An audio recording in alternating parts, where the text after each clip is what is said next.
theyeshiva.net. You see Daf Chesed Beis, mamash in the middle of the Amid, the two dots, Uli Yovelis. There's two dots before and after. The line starts Mishana She'eshim Machadasha. As we realize, the Mishnah, the Gemarah is progressing and advancing throughout the Mishnah, interpreting, explaining word for word from the Mishnah. Here you have the classic example of what the Rambam writes, that Lashon, the Rambam has an introduction to the Mishnayos.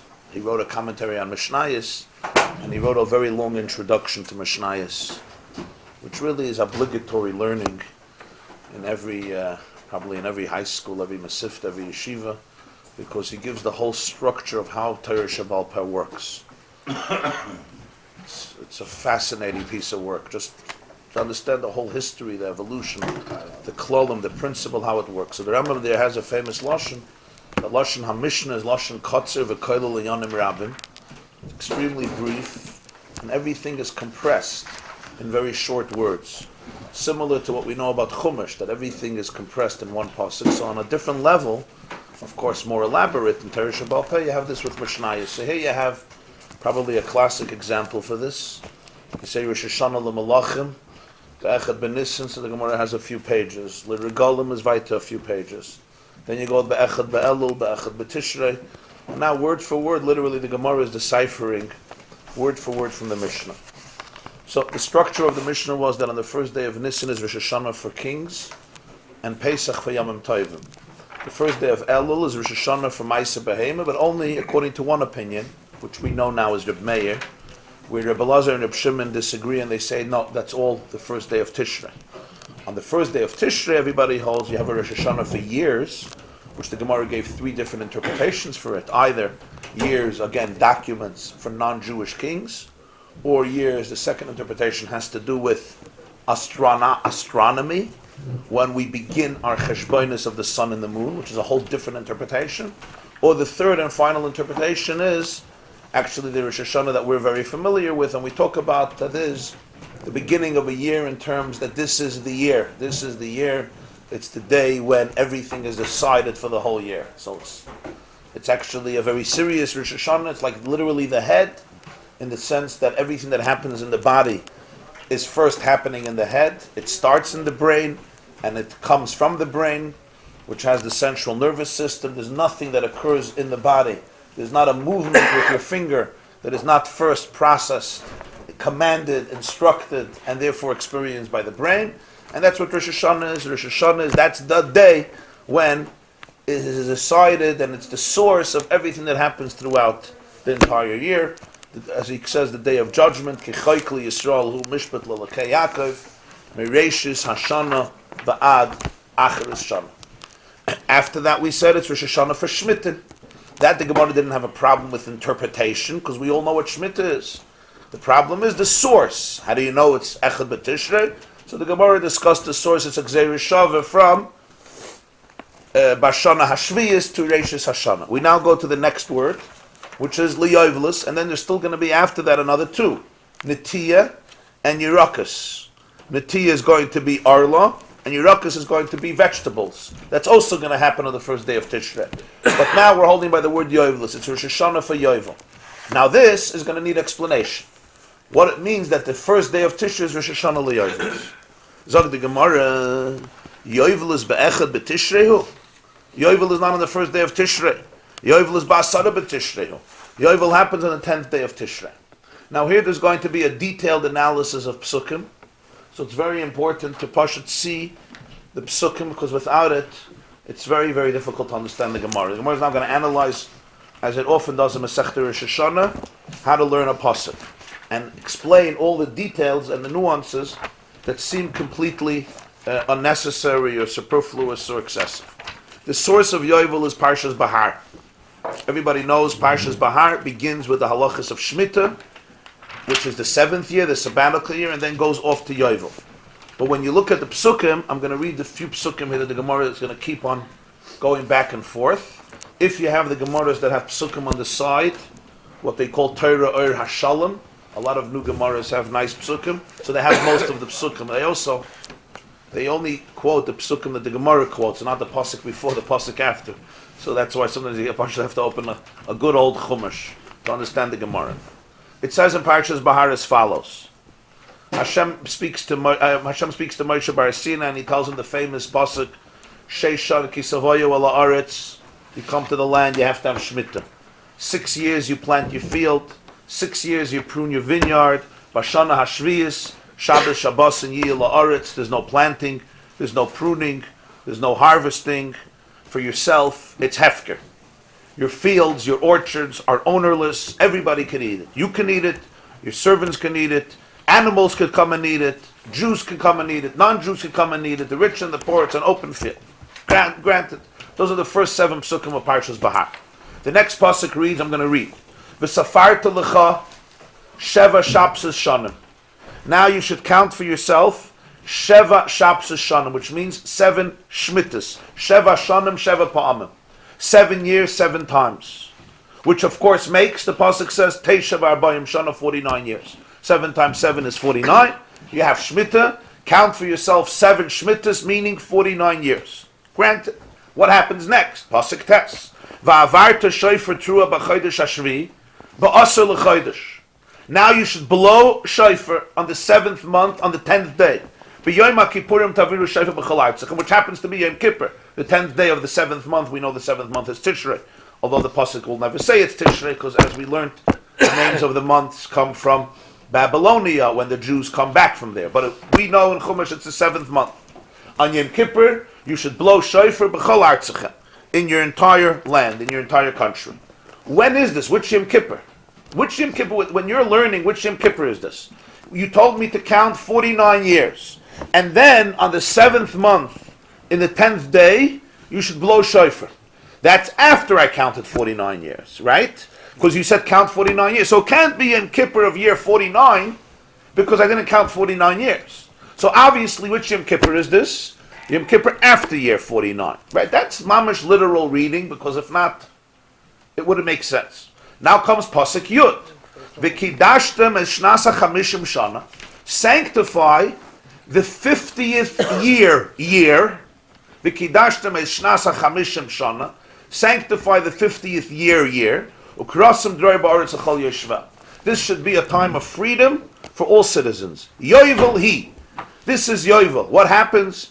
Every man gets back his plot of land that he may have sold, and everybody goes back to their family. Everyone goes back. Everything is restored. I sold a field, it comes back to me. I sold myself as a slave because I desperately needed money. I go back to my mishpacha. And then Pasuk Yud Aleph, again, Yovel he. This is Yovel. Shnas hachamishim shana tiyah lachem. Again, it's the 50th year. And now he tells me, don't plant, don't harvest, because it's Yovel, it's holy, just like you told me by Shemitah, you're telling me by Yovel, and on this Yovel, everybody goes back to the plots. So this is the structure of Parshas Bahar that the Gemara is now going to analyze. But the first question here is, it's very obvious that the action of Yovel starts on Yom Kippur. When the Pasuk introduces Yovel, how does it say? How does the Pasuk say it? On the 7th day, on the 10th day of the month, on Yom Kippur, you blow shofar. And then you tell me you sanctify the 50th year. This is the year of freedom, the year of liberty. This is the year of Yovel. So l'cha'ire, Yovel clearly starts on Yom Kippur. That's how we read the pasuk in Parshas Bahar. Comes the Mishnah Masechet Rosh Hashanah and tells me no. On the first day of Tishrei, that is when the year of Yovel begins, not on Yom Kippur. Frag the Gemarah. Yovel is b'echad b'Tishrei, or Yovel is b'asara b'Tishrei. Yovel is on the 10th day of Tishrei. How do I know? The Ksiv. We have a pasuk in Parshas Bahar. And let's read the whole pasuk. Right after it says, count 49 years, it says, Va'avarta shofar trua b'chodesh hashvi'i b'asar l'chodesh b'yom ha'kippurim taviru shofar. You blow shofar in Shnas HaYovel. Now, where do they blow shofar? When do they blow shofar on Yom Kippur? That's going to be a sugya in Masechet Rosh Hashanah later in the Masechta. The details of where do you blow, when do you blow, what point of Yom Kippur. I mean, we all have a minhag to blow shofar at Yom Kippur, at the end of Yom Kippur, right? By the end of Ne'ilah, it's a minhag Yisrael. This is a chiyuv min haTorah to blow shofar. When, what, and where, that we'll discuss. But the bottom line is, it's Yom Kippur. Right after that, the pasuk says, "V'kidashtem eshnasa chamishim shana." You should sanctify the 50th year and let everybody go free. After you told me that you blow shofar on Yom Kippur, that means they go free, not Rosh Hashanah. They go free after Yom Kippur, because if not, these psukim are very misleading. You tell me wait till Yom Kippur to blow shofar, and then afterwards you tell me this is Yovel, everybody goes free. So l'chayr, it's clear from the psukim that they go free after Yom Kippur. If this is the case, how can the Mishnah here, Rabbi Yehuda Anasi, tell us that Be'echad B'Tishrei is Rosh Hashanah l'Yovelos? That's the question that the Gemara raises. Now, before we go to the answer is going to be an interesting answer. I just want to give a little perspective so she'll be able to understand the details of what we're discussing here. There are a few dinim, halachas, that exist in the year of Yovel. Just to note, we don't have Yovel anymore.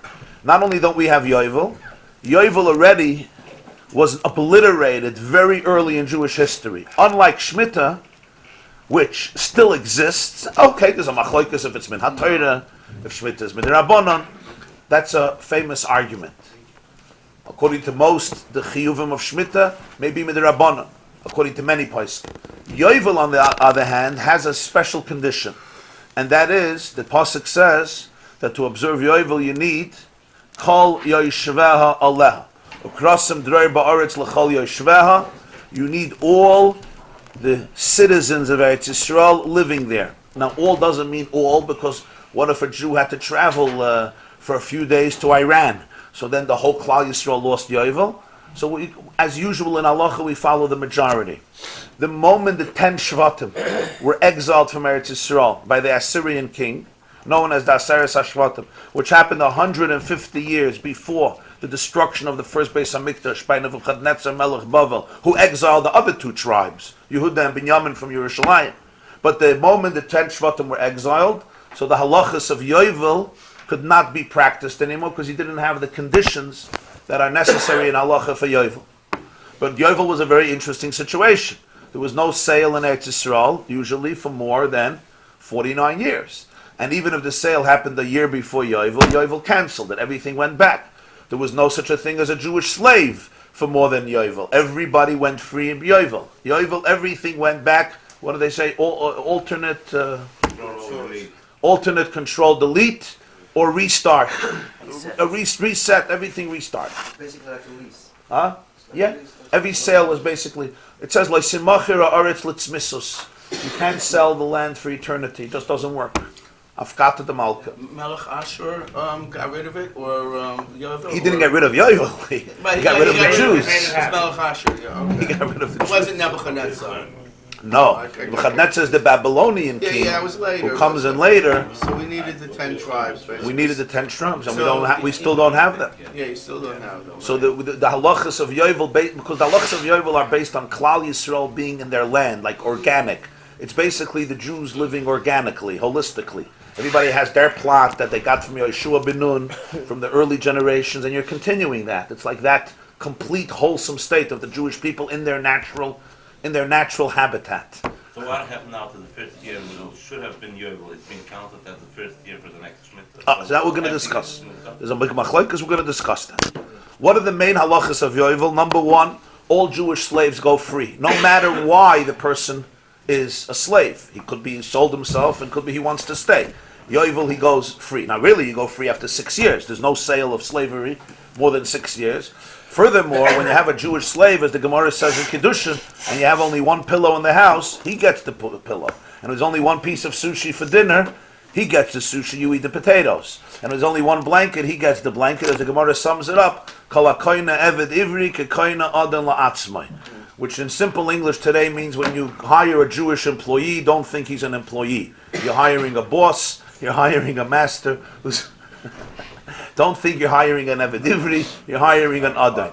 But after 6 years, it's over. There's no such a thing, 6 years. But if the guy wants to stay, he could stay till Yovel. That's number one. Yovel, every Jewish slave goes free, automatically. Number two, all fields that were sold go back to their owner, and what if the owner is not around anymore? For example, the father passed away, it'll go back to the Yershim, to the heirs. Number three, all work in earth, agricultural work, is forbidden on Yovel, and this is where Yovel is similar to Shemitah. Of course, Shemitah doesn't have the other two components. Now, here's an important question. When we say, the Gemara says that Yovel starts Yom Kippur, is the Gemara referring to slaves going free and fields going back to their owner, and also to the prohibition of working the land? L'chayre, it's clear that the prohibition of working the land begins from the beginning of Yovel, from Rosh Hashanah of Yovel. According to everybody, it actually begins Rosh Hashanah. However, Yom Kippur, the question is what happens on Yom Kippur, which we're going to discuss now, but that's only relative to the freeing of the slaves and restoring the fields back to their original owner. The Isur Avodah Karka, toiling the land, according to everybody, begins on Rosh Hashanah. Why is it Taka? Why don't you say that also begins on Yom Kippur? The answer is because it says after 49 days you should blow shofar on Yom Kippur, and then after that it says on the 50th year all slaves go free and all lands go back. So that depends on Tkiyas Shofar. That says after Tkiyas Shofar. But the Isser of working in the field is said in a completely separate pasuk later, pasuk Yud Aleph, where it just says on the 50th year you shouldn't plant your fields. So that Isser is not a din in Tkiyas Shofar. This is how the Sfas Emes explains why when it comes to working the field, there's no machlokes. Frek deran, a big question. He says, I don't understand. When the Mishnah says, Rosh Hashanah liyovelis on Echad B'Tishrei, what are we referring to?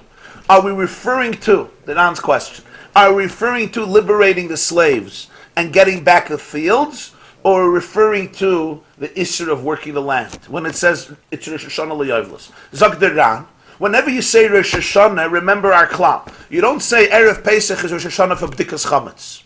You don't say Purim is Rosh Hashanah for Shalach Manas. And you don't say Chanukah is Rosh Hashanah for lighting candles. Why not? It's not Rosh Hashanah. You do B'dikas Chametz, you're done. Rosh Hashanah means the beginning of a year that's about to come. So it has to be something that continues throughout the year. B'dikas Chametz I do once and I'm over. It's not Rosh Hashanah for B'dikas Chametz. You could say Rosh Hashanah l'shmita.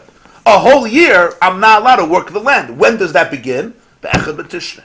You could say Rosh Hashanah l'malachim. A whole year I have to write on the document. It's the second year of the king. When does that begin? Be'echad b'nis. Zog deran, you send out the slaves once. You don't send out the slaves a whole year. Once you send out the slaves. You give back the field once. So what is it Rosh Hashanah for? That you're not allowed to work the land. That's a whole year. And that begins when? On Rosh Hashanah. Frek deran, he doesn't understand. What is the Gemara struggling here with? Rosh Hashanah l'yovelis is not talking about the avodim. It's talking about the karka, because on avodim it's not a Rosh Hashanah. That's the question of the Ram. Sfas Emes says a beautiful word. Malabatish, a very nice word. Sfas Emes says Yovel comes after Shemitah, because you have 49 years. You count 49 years. The seventh, every seventh is Shemitah. So year 49 is the last unit of 7, right? So it's number 7. So Yovel is always after Shemitah. He says Rosh Hashanah obviously is something new. You're not working of the land. You already did a whole year. So it can't be a Rosh Hashanah for that, because Rosh Hashanah is a Naya Yar, it's something new. So that's only a Hemshech of the previous year. So therefore the Sfas Emes says Rosh Hashanah can't be for that. That's why the Gemara has such a problem here. The slaves in Shemitah, ostensibly they get out. The ones that want to stay. No, 6 years. That's 6 years. No, That's not Shemitah. Oh, that's 6 years. Yeah. 6 years, right. Bashana Hashviyas, Right. it's their own Shemitah. It's a subjective Shemitah. Bashana Hashviyas, it's a Lachav Shechinu. So that's what this Sfas Emes says. The Ran, however, explains that the truth is that you could say Rosh Hashanah on the other things also. Why? Because even though you send out the slaves once, but what happens if I buy a slave on Yovel? Throughout the year. What happens if I buy a field in middle of the Yovel? And it goes back. So that therefore he says the whole year it still continues. Yes, you don't continue to sell to free your slaves a whole year. You do it once. But there's halachas that apply for the whole year in this area. That if you buy it, it goes back. The question is, do you lose your money? You don't lose your money.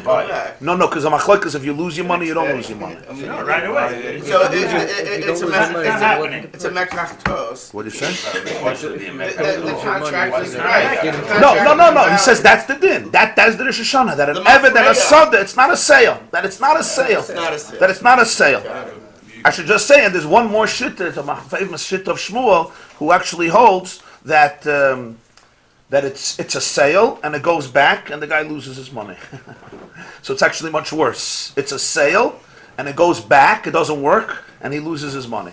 But according to the halacha, it's not a sale. He says that's a din. That's a din in the whole Can't yovel. take the money. Don't you become an avid when you have money Obama. you pay back? Usually you're not supposed to become an eved. The Torah is very upset on a Jew who becomes an eved. Avodah Haim. The Yerushalmi says that an eved, it doesn't say Shema Yisrael, because to be able to say Shema Yisrael, you have to have one boss. And if you have a boss under God, you already can't say Shema Yisrael. Well, you're not chayiv, right? You're only chayiv by women's. But I'm saying, but he brings that he can't say Hashem Elokeinu, Hashem Echad, because he has somebody above him. So generally, the Torah was not a very big fan of slavery. But even the word slavery, when we use the word slavery, that Lincoln abolished, that means a real slave for life. This is not a slave; it's really a servant for 6 years. But it's Indentured service. right. For the denture. No, he's a Jew. Why he sold himself as a slave could be for two reasons. It made a lot of sense. A guy was poor. He couldn't support his family. He didn't have bread on his table. I come to you. I say, buy me for 6 years. I belong to you. You have to pay me, and you have to support my family. So it's not such a bad thing. So after 6 years, I have to go free. What if I love you? I'll have to you, Sadoini. You're a good guy. Get an earring. Whatever. I have to you, Sadoini. So you could stay up to Yovel, but Yovel you gotta go. It's 49 years.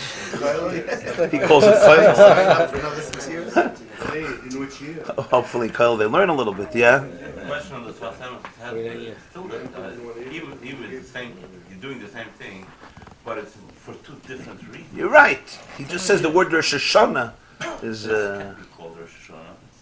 Because technically, if it wouldn't be Yovel, you would go back to work. So now the Rosh Hashanah is telling me that now you're also not going back to work. Yeah, no, he just says Rosh Hashanah is mashma, that something new begins, not just a hemshech. Okay, fine.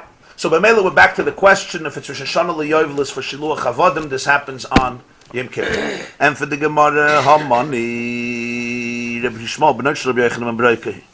The kasha is a good kasha. Our Mishnah follows one Tana. His name was Rabbi Yishmael, the son of Rabbi Yochanan, the son of Beroka. Why him? Because he holds that the Yovel doesn't begin Yom Kippur, begins Rosh Hashanah. You just brought me psukim, that you blow shofar on Yom Kippur. So he explains, the Tanya, we learned a brayso. After it says, on Yom Kippur you blow shofar, it says, V'kidashtem es shnas hachamishim shana. You should sanctify the 50th year. Now, as Rashi says, this pasuk is superfluous. Why is it superfluous? A pasuk before it says, count 49 years, and then blow shofar on Yom Kippur. Obviously, if you're blowing shofar on Yom Kippur after 49 years, when is that? That's on the 50th year. So automatically I would figure out that Yovel is the 50th year. Why does it have to say, V'kidashtem es shnas hachamishim shana? And even if you want to say, because there's a halacha that Bezdin has to say it's holy, which is true, V'kidashtem, but we already know which year it is. You could say V'kidashtem that year. The fact that you have to say it's the 50th year and it's obvious comes to teach me a lesson. Rabbi Nechanana learns that the problem here is not the whole pasuk. The problem is shnas hachamishim shana. Why do you have to say shana? Ma Talmud loimer. Why does this pasuk come? Why do we need this pasuk? Zok lefi shenema. The answer is because the pasuk says b'yom kippurim. The previous pasuk says you blow shofar Yom Kippur Yochel. I would think loy tei miskadesh esalam Yom Kippurim ve'elech. The year becomes holy only from Yom Kippur onwards. Talmud loimer. The next pasuk says v'kidashtem es shnas hachamishim. The year is holy. Melamed shemiskadeshes v'holeches mitchilasa. Don't make a mistake. Blowing shofar is Yom Kippur. But don't think, so the year starts Yom Kippur. So I tell you after that, even though I know it's the 50th year. V'kidashtem es shnas hachamishim. The year of 50 is holy, meaning even Rosh Hashanah, or the Rabbi Nechanana would say, v'kidashtem es shnas hachamishim shana, the whole shana is holy. Mikan amar Rabbi Yishmael b'nai Shel Rabbi Yochanan ben Beroka. From here, Rabbi Yishmael, the son of Rabbi Yochanan ben Beroka, derived the following halacha. Rosh Hashanah ad Yom Kippurim lo hayu avodim niftarin libatei. When Yovel comes, the party begins. But this is how it works. From Rosh Hashanah till Yom Kippur, no slaves have permission to go home. Why? Because the pasuk says you should blow shofar on Yom Kippur, and after that it says on the 50th year should be the year of freedom. So it sounds like the mashmos is you have to wait for Yom Kippur. But don't think that period between Rosh Hashanah and Yom Kippur they're allowed to utilize their slaves for work. No. So what do the slaves do for 10 days? Asayas made tshuva. So he says, they ate, shoysen they drank, usmeichen they celebrated, atreiseyim b'rasheihen. The slaves put on crowns on their head, and they celebrated their imminent emancipation. In other words, no slavery whatsoever. Kivan shegiya Yom Kippur. Once Yom Kippur arrives, taku bezdin b'shofar. Bezdin blew the shofar, as the pasuk says, and then nifteru avodim lebateyim. All servants, all slaves went back to their homes, meaning their original homes, either their own homes if they established families, or the homes of their parents. V'sadis chayzus lebalein, and all the fields reverted back to their owner. This is the view of Rabbi Shmuel. What do we learn from here? Yovel starts not Yom Kippur. Yovel starts Rosh Hashanah, because v'kidashtem eshnasa chamishim shana. You telling me that the freedom is after Yom Kippur? Ein achanami. The Torah says that the actual experience of liberty, of going back home, that starts after Yom Kippur. As the Turei Even, the Shagasari explains there, that Rabbi Shmuel holds that even, very interesting part, that even though Yovel depends on Rosh Hashanah, it starts Rosh Hashanah, but it's talui in the Tkiyas Shofar of Yom Kippur. In other words, if they don't blow Shofar on Yom Kippur, Yovel will not take root. On the other hand, if they do blow Shofar on Yom Kippur, Yovel starts retroactively on Rosh Hashanah. So it's almost like Yovel starts on Rosh Hashanah, but there's a condition. The condition is you have to blow shofar on Yom Kippur. Once you blow shofar on Yom Kippur, the whole year became a year of Yovel. That's Rabbi Shmuel's Shitta. If that's the case, the Echad B'Tishrei, Rosh Hashanah L'Yovelus, either slaves are going home after Yom Kippur, Mitzvah Yom Kippur, Ein Achanami. But the freedom begins Rosh Hashanah. You're not allowed to work your slaves. That's a good question. Here the Gemarah says that it's Bezdin. And that's a big argument. It was actually an argument between the Minchas Chinuch and the Turei Even, the Shagasari, two Achronim. The Minchas Chinuch says that it's actually not a mitzvah on Bezdin. It's a mitzvah, Taviru Shofar B'chol Artzachem, Hitainas, that it's a mitzvah on every Jew. You have to blow shofar, or you have to hear shofar, like Rosh Hashanah. If you want to hear from Bezdin, you have to hear from Bezdin. It says here that Bezdin was Tekeya b'Shofar, and that's when the slaves went out. If it's a mitzvah on every Jew, what's Negeya Bezdin? He says simply because Bezdin was alert, so Bezdin was always the first one to blow shofar, because they were responsible for these things. So therefore, it was just a common experience, not that it's a din. However, the Shagasari, the Turei Even, says no, that the chlois of Yovel is totally in Bezdin. Bezdin is the one that's responsible for Tkiyah Sheva. It's a famous machlokes of the Achronim. I'll call panim. This is the Shitta of Rabbi Shmuel, and this answers the Mishnah Rosh Hashanah L'Yovelus. If you would hold that the whole thing starts on Yom Kippur, right, Avodim and Sadis, then you would have a problem with our Mishnah, because it's not Rosh Hashanah L'Yovelus. You have to wait till Yom Kippur. So it's Shitta of Rabbi Shmuel. Now, Stam, there's an interesting Ohr and Tosfos here. It just shows you that when you learn a Masechta, you have to halt everything in Cheshbon. Everything you learn before, you have to hold in Cheshbon in order to make sure that the puzzle is perfect. Take a look, Tosfos, B'Asara B'Tishreihu. The Gemara asks, it's Asara B'Tishrei. So Tosfos says, one second, this is not a real question. The Reb Ashi da Amar La'el. Reb Ashi, who said earlier that Pshat in the Mishnah is Arba Rosh Hashanah B'Dalad Rosh Chadashim Parach. What is Tosfos saying? According to Reb Ashi, we learned earlier that the Mishnah is counting only Rosh Hashanah that exist in Rosh Chadashim. We had a big problem. Why doesn't the Mishnah count Tazayah Nisan for Omer? Why doesn't the Mishnah count Vav Sivan for Mincha Chadasha? Why doesn't the Mishnah count the various other Rosh Hashanahs we said about Echad Ben Nisan, whether it's Chiras Batim, or Minyan Rosh Chadashim, etc.? So Reb Ashi gave a klal. The klal is Arba Rosh Hashanah means the 4 Rosh Hashanah that exist on Rosh Chodesh. The 4 Rosh Hashanah. What are the 4 Rosh Hashanah that exist on Rosh Chodesh? So you have Rosh Chodesh Nisan, you have Rosh Chodesh Elul, you have Rosh Chodesh Tishrei, and according to Beis Shammai, you have Rosh Chodesh Shvat. That's what we can. That's why we say 4, even though there are more Rosh Hashanah. If this is the case, for Tosfos say the same thing. Rosh Hashanah L'Yovelus is when? Is the 10th of Tishrei. Why aren't you counting it as a separate Rosh Hashanah? The answer is because Reb Ashi says it's not Rosh Chodesh, it's Yom Kippur. The Mishnah says Rosh Hashanah L'Yovelus is Be'echad B'Nisan. You had the same question on the Regalim. Pesach is not Echad B'Nissen. And what did Reb Chizda answer on Daf Dalet? That when the Mishnah says Echad B'Nissen Rosh Hashanah L'Regalim, it means Echad B'Nissen starts the month when you're going to have Rosh Hashanah L'Regalim. Say the same thing here. Echad B'Tishrei starts the month when you're going to have Yovel on Yom Kippur. Just like you said before, and it worked. So Tosfos says, I don't see a big problem here. You're making a big problem. Zolzain Yovel is on Yom Kippur. It's not a new Rosh Hashanah because Rabbi Ashi said you need Rosh Hashanah that's Rosh Chodesh. Why are you saying Be'echad B'Tishrei? It's misleading. You already gave me a pshat on the Regalim. Use the same pshat for Yovelus. That's what Tosfos says. Rabbi Ashi Dama Leil Abba Rosh Hashanah Medal Rosh Hashanah Parich. What does that Goa Sabach say here?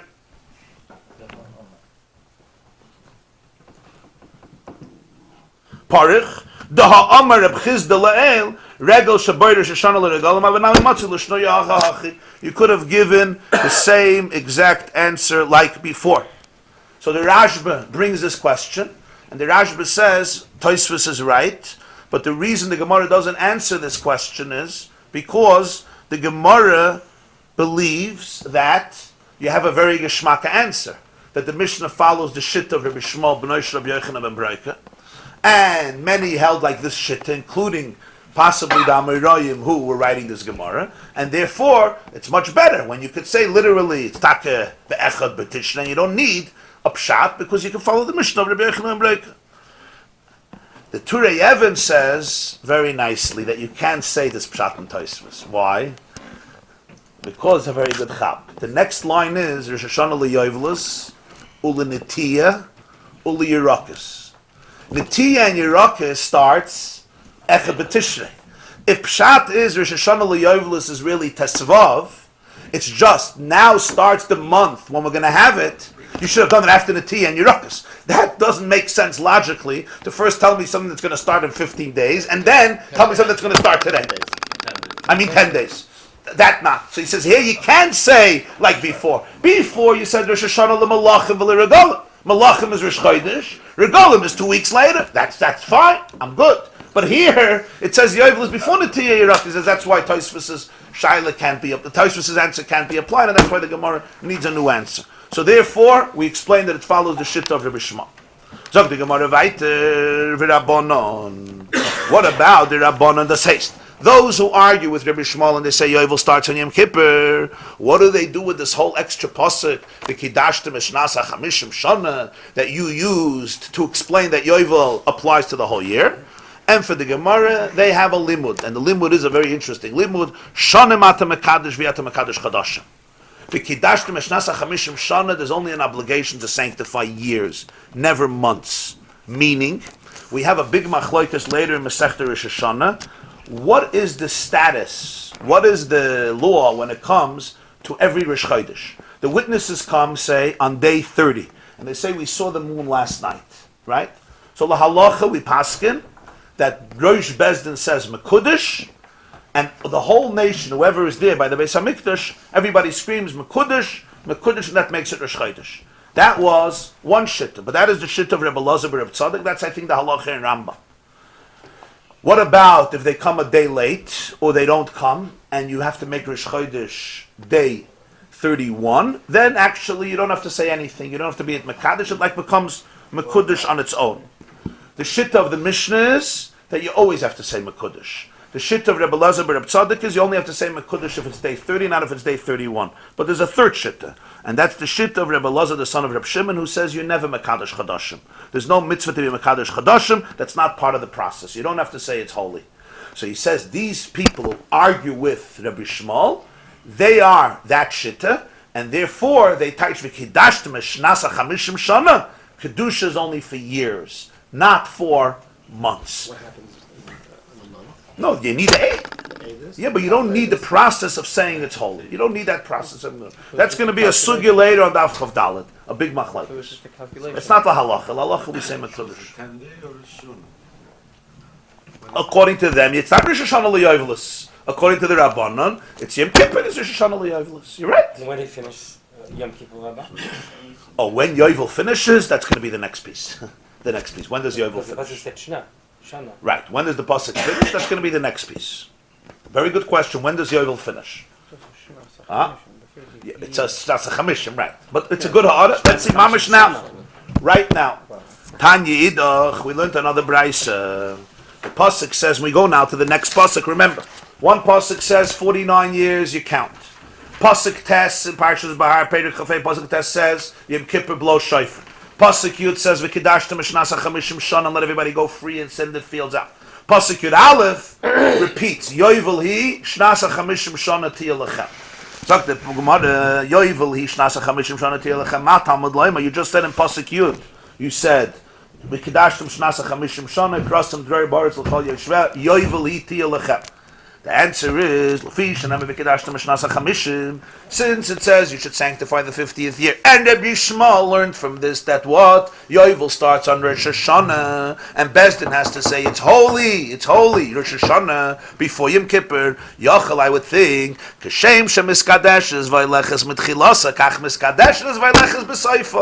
I would think, just like even though you only blow shofar on Yom Kippur, but yet you start the Kedusha before Yom Kippur, it starts getting holy before. In other words, the ultimate Yovel starts when Yom Kippur. But Miskadeshes Vaileches Mitchilasa, you have to prepare for the Kedusha. So the Kedusha is a build-up, and it starts before Yom Kippur. So maybe Kach Miskadeshes Vaileches B'Seifa.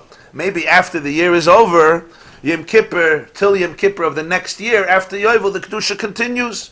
And that means for another 10 days, you have to follow the halachas of Yovel. You're not allowed to work the land. V'al tisma, and don't wonder on this strange suggestion to add another 10 days to Yovel. Sharei meisifin mechol al kodesh. As we shall see, we have a phenomenon, a reality in halacha where we add from the mundane to the holy, both before the holy day and after the holy day. This is called Tosfos Shabbos, Tosfos Yom Tov, Tosfos Kedusha.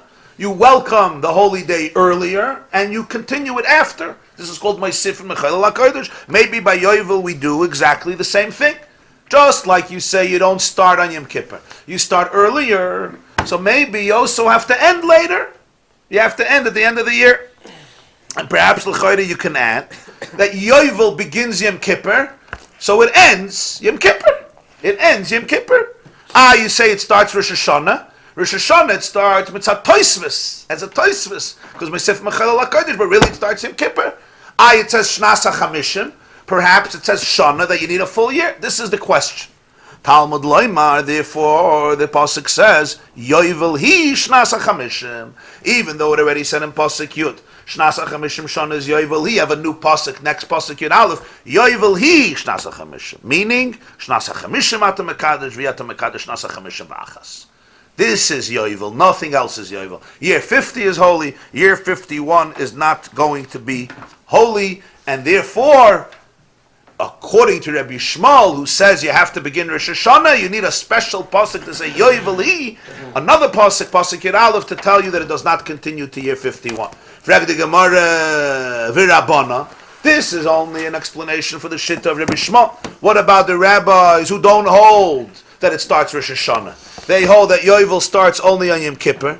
So if Yovel only starts on Yom Kippur, it doesn't start on Rosh Hashanah. There's no reason to assume that there's two stages here, and just like the Kedusha starts earlier, it should go later. So l'chayda, you don't need a pasuk to tell me that the Yovel should not continue till Yom Kippur year 51, because as Tosfos says, you can make even a kal v'chaymer. Madach, the year of Yovel itself is not completely holy. Between Rosh Hashanah and Yom Kippur, the days are not holy. For sure, you're not going to tell me that Yovel continues to a new year, when even the year of Yovel itself is not holy, between Rosh Hashanah and Yom Kippur. So for sure, you're not going to continue it. You're not going to continue it for next year. So what do you need? The second pasuk, Yovel Hi Shnas HaChamishim Shana, and for the Gemara. And this comes to the question you asked, because this teaches you Shnas Chamishim Atamoyna, V'yatamoyna Shnas Chamishim V'achas. Basically, you count the year 50, and you don't count also year 51 for the next Yovel. Meaning, the years, the count for Yovel only starts after the year of Yovel. And the year of Shemitah, you're going to have only the 7th year after Yovel. Shnas Chamishim Atamoyna Ba. This is year 50. Don't look at it as year 51. What does this mean? La Fuke de Rabbi Yehuda. La Fuke de Rabbi Yehuda. This excludes, this negates the view of Rabbi Yehuda. The Amar Rabbi Yehuda says in Masechta Nedarim, Shnas Chamishim Oila Lekan Ulekan. The 50th year goes for both counts, meaning he holds that Shemitah never ends. So you have 7 times 7 is 49 years. Year 50 is the first year of Shemitah. Shemitah never ends. Shemitah never gets interrupted. It's 7, 7, 7, 7, 7, 7, 7, 7, 7. Year 49 is Shemitah. Year 50 is the beginning of the next Shemitah. It's also Yovel. But Yovel is already the beginning of Shemitah, meaning when Yovel finishes, you already have 1 year of Shemitah, and the next Shemitah is going to be 6 years later, not 7 years later. Huh? Year 50 is year 1, then you'll have year 52, 53, 54, 55, 56, and then the next year you have Shemitah. 6 years later, not 7 years later. That's Rabbi Yehuda's shitta. Kamash Malon, say the Rabban, the Torah says the law, you don't say this. The number of Yovel starts from the year after Yovel. In other words, you don't say the number starts again from the year of Yovel itself, that's the first year of Shemitah, so therefore it's also the beginning of the next 50 years. The year 50 goes for the last Yovel, and it also becomes part of the new Yovel. Because what is Yovel? Yovel is 50 years. So this becomes the new one of the next Yovel, because you started with your Shemitah. That's the shit of Rabbi Yehuda. So we say, no, that's not the case. That's what they hold, that you need this pasuk. That what? Yovel hi shnasa chamishim shana, that this is a special shnasa chamishim shana, this is Yovel. Rashi says, Rabbanon, the lo yalpi mivikidashtem shetekadish mitchilasa, v'lo yitzterich hi. So you don't need the pasuk to negate the end that you don't have for next year. Darshi lehachi shnasa chamishim atamoyna v'i atamoyna shnasa yovel shnas chamishim lesoif yovel sha'avar v'achas leminyan yovel haba. Don't look as year 50 as the culmination of the last yovel and number 1 of the new yovel, the new unit of 50. No. Year 50 is a self-contained year. It stands in isolation of the Shemitah. Now it finishes. Now year 51 starts a new unit of 50 years. 7 Shemitahs followed by 50. Now, of course, this makes a whole different calculation. According to Rabbi Yehuda, Yovel is always deleted. It becomes part of Shemitahs. 7, 7, 7, and you never stop. According to the Chachamim, no, Yovel is a self-contained unit. So even the Rabuna misses 10 days from the year. Yeah, what's with the 10 days? You can't work those 10, you're allowed to work those 10 days? No, for Karka you don't work. That's what we explained. Why So not? Lo D'Rabbanan, if it starts on Yom Kippur? Because what starts on Yom Kippur is Ukrasim Diroir Ba'aretz and the returning of the fields. But the din of Avodas Karka, that comes from a separate pasuk that says Yovel hi kodesh min asad toich Yovel ishnasa chamishon atilachem lois yizro. That says on Shnasa Chamishim, so you don't depend that on Yom Kippur. Mashenka, the din of Cheirus is a hemshech to Yom Kippur. So when does it stay Yom Kippur? There is a very interesting inyan here about sending out the slaves. There's a strange pasuk in Yirmiyah that's going to be the haftarah of Parshas Mishpatim. Yirmiyah Lamed speaks about the nevuah that Hashem tells Yirmiyah as follows: Koyamar Hashem, I made a covenant with your fathers on the day I took you out of Mitzrayim. I made a bris with you, that at the end of 7 years, the beginning of the end of 6 years, 7 years, everybody has to send out their Jewish slaves. There's no such a thing as working them for more than 6 years. But nobody listened to me. Nobody did this. Everybody kept their slaves forever. And therefore, because of this, you didn't keep the covenant, therefore you're going to become slaves. That's the nevuah in Yirmiyah. So here we have a source that the day you left Egypt, I made a bris, that everybody sends out their slaves after 6 years. When was there such a bris?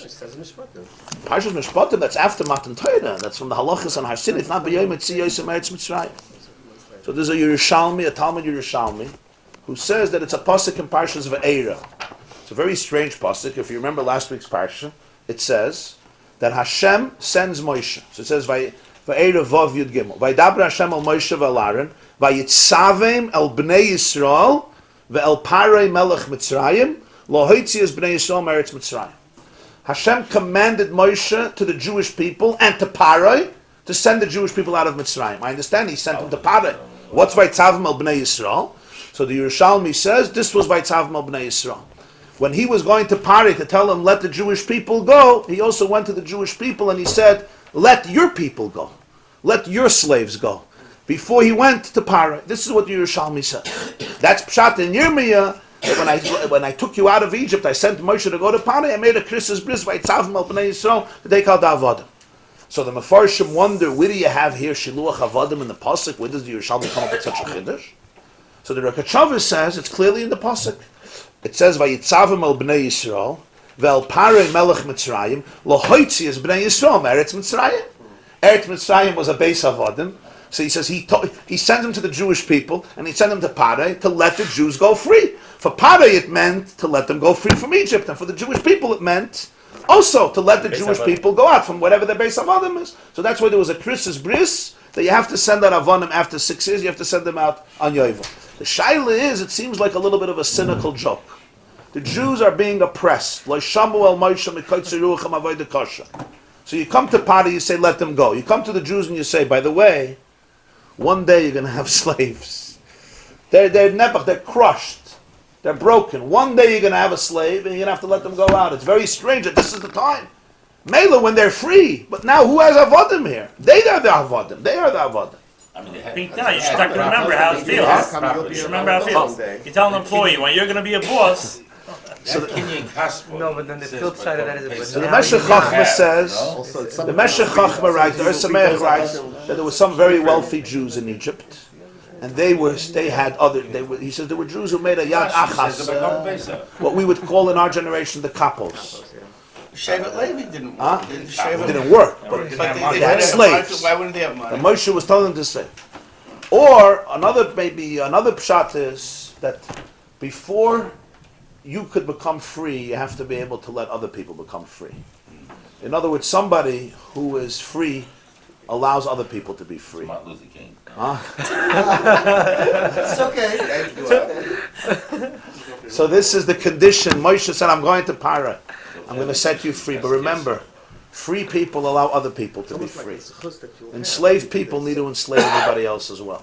It's a chus that you'll do this because you see the punishment was. So that was because you the didn't first. do it, you're That's going another to verse. The Rekachava Tain is that the moment Jews didn't liberate slaves, so it was mafkia geulas Mitzrayim, and b'meila they went back. They were automatically back in Golus because that was a Tanai in Geula. Condition in Geula is that you have to let others free. The moment they didn't let others free, automatically they weren't free anymore. Okay, let's learn another few lines. Zog the Gemarah weiter. My sifin, my chayla kodesh. We just said that in Yiddishkeit we add from chayl on kodesh, and that's why you shouldn't get astonished that Yovel could continue after the year is over. Whoever said this? Maybe you're not Mosef Mechayla HaKodesh. It's a new vart. You're Mosef Mechayla HaKodesh. So the Gemarah Minola, what's the source? The Tanya, we have a Braisa. The Braisa says, it says in Parshas Mishpatim, I'll quote the whole pasuk. Sheishis Yamim Tavid Vayom Hashvi Tishbois Bechorish Ubakotzer Tishbois. It's a strange pasuk. 6 days you should work. On the 7th day you should rest. But then he says 2 things you should rest from: plowing and harvesting. Now this is strange because we're talking about here the 7th day of the week. The 7th day of the week there's lamed tes malachas that are forbidden. So why does it say bechorish ubakotzer? On Shabbos don't plow and don't harvest. What's pshat? So the Tanoim have an argument. Rabbi Akiva says this part of the pasuk was actually said about Shemitah, not about Shabbos. The first half of the pasuk is Sheishis Yamim Tavid Vayom Hashvi Tishbos. The second half of the pasuk is talking about the 7th year, not the 7th day. Bechorish ubakotzer Tishbos. Ein tzarich loymer chorish v'kotzer shel shviyos. But really, you don't even have to tell me that you're not to plow and harvest on the 7th. It says already clearly in Parshas Bahar. Sharei Kvar Nemer, it already says in Parshas Bahar. Rakiva doesn't mean Kvar already because this is Mishpatim, this is Bahar. Kvar Nemer means it's just redundant because we have another pasuk. The pasuk says Bashana Hashviyos Shabbos Shabbos and Yil La'aretz Shabbos Lashem Sod Chaloi Sizra V'Charma Chaloi Sizmer. You don't plant your field. We have clearly a halacha that melachas hakarka are asur in shviyos, and he also speaks about harvesting. Ella, the pasuk teaches me a new vart. Chorish shel erev shviyos hanichnas l'shviyos v'kotzer shel shviyos hayotzel l'mitzay shviyos.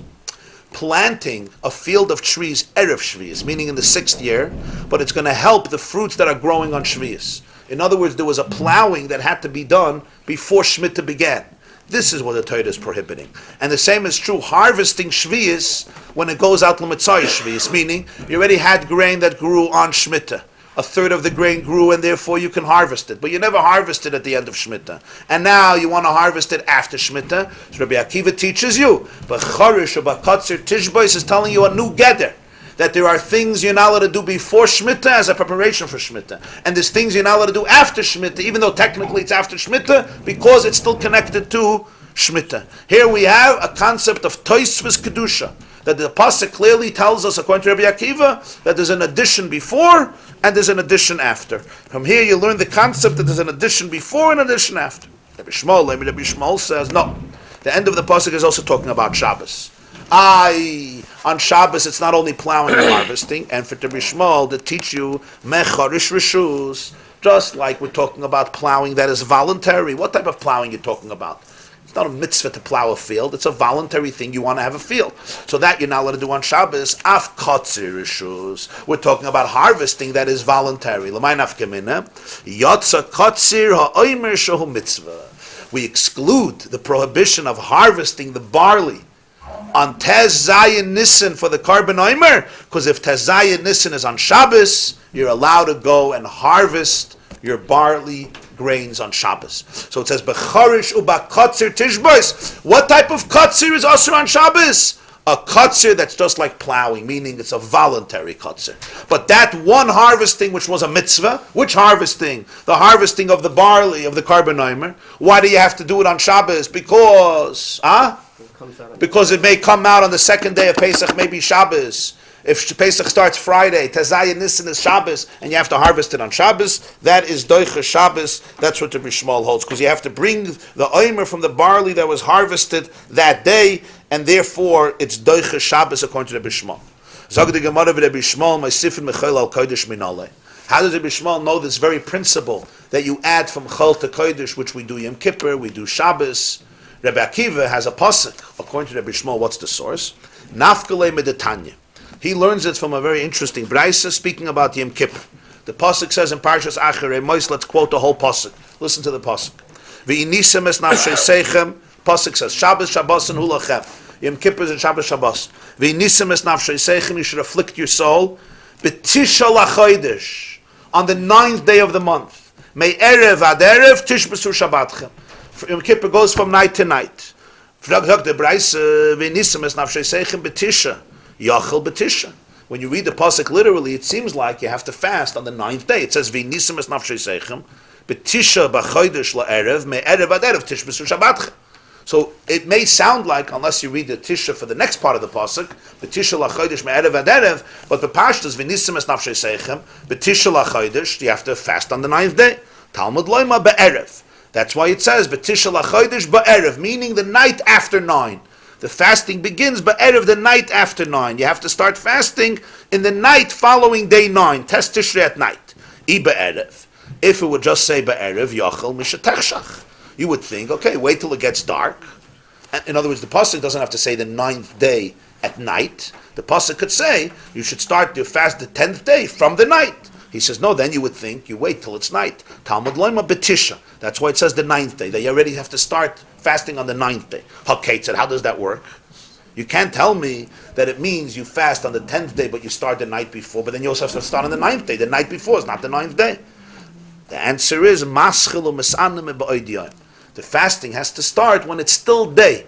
In other words, before nightfall of Yom Kippur. Melamed, from here you have a source, Shemaisifin mechoil al kodesh. That there's a concept in Torah that chol is added to kodesh, and that itself is a din in Torah that you add from chol to kodesh.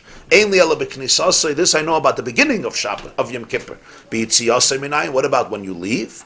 Talmud loymar may erev ad erev tishbesu shabbatchem. Meaning you have to fast from the beginning of day 10, from the night before, until the beginning of the next night. Ad erev, until the beginning of the next night.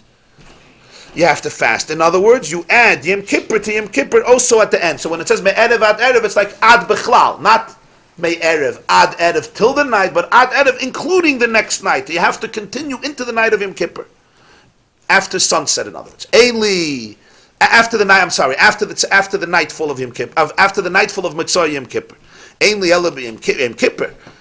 Shabbos is Menayin. How do we know about Shabbos? Talmud Loimar Tishbesu. It says Me'erev ad Erev Tishbesu Shabbatcha. Now, this word Tishbesu is superfluous. Could have just said you should fast me'erev ad erev. What's the Tishbesu? The Tishbesu teaches me that this is a din in all Shabbos. Yomim Tovim inayin. This is Yom Kippur and Shabbos. What about Yomim Tovim that are not Shabbos? Talmud loyma Tishbesu Shabbatchem. Shabbatchem is superfluous. This includes Yomim Tovim. Haketzat. What do we learn from all of this? Kol makom sheyesh bo shvus. Any time in Torah, the Torah mentions shvus, meaning shvisa, resting. This includes Shabbos, Yom Tif, Yom Kippur, and what else? Shmita, my sifin, my chol al kodesh. You add from chol to kodesh. Rabbi Akiva learns it lechatchila by shmita, but charish about kotzer tishbis, charish is before, and kotzer is after. That's where he learns it from. Sai before, sai after, and Rabbi Shmuel, who learns that that's for a different din, for K'tziras Aimer, he learns that what? Meisif Mechel HaKadosh from the Psukim of Yom Kippur, from the Pasuk of Yom Kippur, and from there you learn it for Yom Kippur, you learn it for Shabbos, you learn it for Yom Tif, and you have therefore apply it to every place where there's Shvisa, that the Torah wants, you should add a little bit from the time that is mundane, to begin the Kedusha before, and to continue the Kedusha afterwards. This is the famous halacha of Tosfos, Shabbos, and Yom Tif, that we will continue to explore. We're up to Daf Tes Amud Aleph. 1, 2, 3, 4, 5, 6, 7.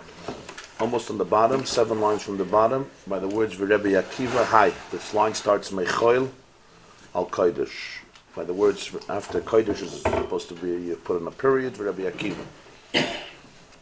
So to summarize the discussion here, the Gemara is now, of course, deciphering the words of the Mishnah that on the first day of Tishrei is Rosh Hashanah L'Yovelus. It's the beginning when the Jubilee year, the 50th year, begins. And of course, the Gemara explained that this Mishnah follows the view of Rabbi Yishmael, the son of Rabbi Yochanan ben Broika, who maintains that Yovel does not begin on Yom Kippur. Yovel begins on the first day of Tishrei on Rosh Hashanah, even though the Pasuk clearly says in Parshas Bahar that the declaration of Yovel through the blowing of the shofar, which is one of the reasons it's called Yovel, which means a horn that you blow, because on Yovel you had to blow shofar just like we blow on Rosh Hashanah, but Yovel you had to do it on Yom Kippur. So the shofar blowing was on Yom Kippur, and afterwards the Torah says you blow the shofar and you sanctify the year and you liberate all of the slaves, and all of the fields go back to their original owners. And then in the next pasuk it says it's Yovel and you shouldn't plant and you shouldn't harvest like the halachas of Shemitah. Nonetheless, Rabbi Shmuel says, emes. But Yovel begins on Rosh Hashanah.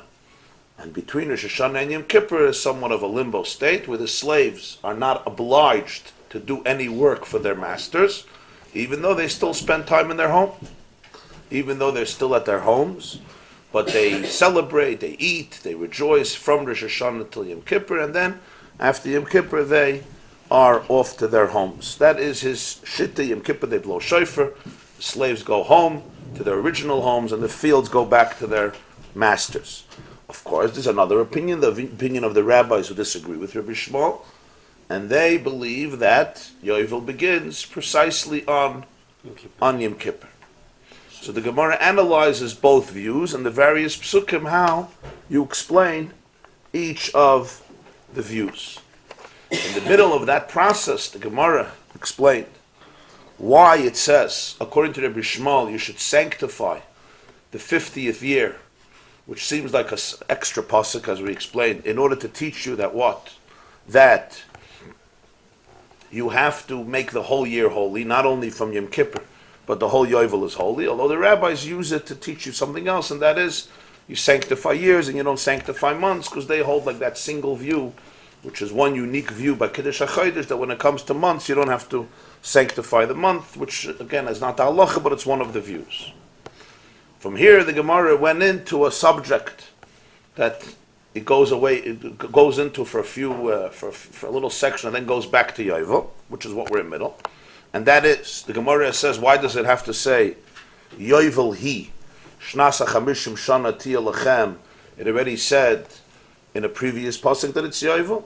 So he said, you might think that since it starts Rosh Hashanah, even though it really takes root on Yom Kippur, so maybe it also continues after the end of the year for another 10 days till the next Yom Kippur. So that's why it says Yovel hi Shnas HaChamishim, that it ends at the end of the year. It doesn't continue till the next Yom Kippur. The rabbis, however, who hold that Yovel only starts Yom Kippur, they don't need a special pasuk that Yovel doesn't continue the next year, because there would be no thought of saying that. What do they use it for? They use it for to teach you the excluding of the view of Rabbi Yehuda, who holds that the 50th year also becomes the beginning of the next Yovel. In other words, the Shemitahs are never interrupted. It's 7, 7, 7. What was the Hava minute to think even that Yovel could extend after the end of the year? Because my Sifr Mechel HaKodesh. There's a concept in halacha that we add from the weekday to the holy days. So here the Gemara is discussing where we ever have a source for that and why we do it. L'poyel we do it. We do it on Shabbos. There's something called Tosfos Shabbos that you add before Shabbos begins. You don't start doing malach a little before Shabbos. Something called Tosfos Yom Tov, the same thing. There's something called Tosfos Yom Kippur. By Yom Kippur, it's not only not doing malacha, it's also fasting.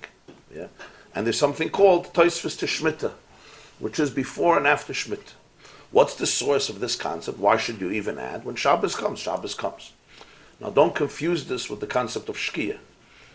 The Mishnah Berurah brings this out in Hilchas Shabbos. Once sunset comes, we stop doing all malacha of course on Friday. Even though it's not nightfall, Shabbos starts at nightfall, not at sunset. The problem is that the time between sunset and nightfall is known as Bein HaShmashos, and we're not sure what that is. There's a whole sugya about Bein HaShmashos. What is it? It's a Safek Yoim, it's a Safek Laila, maybe a combination of both.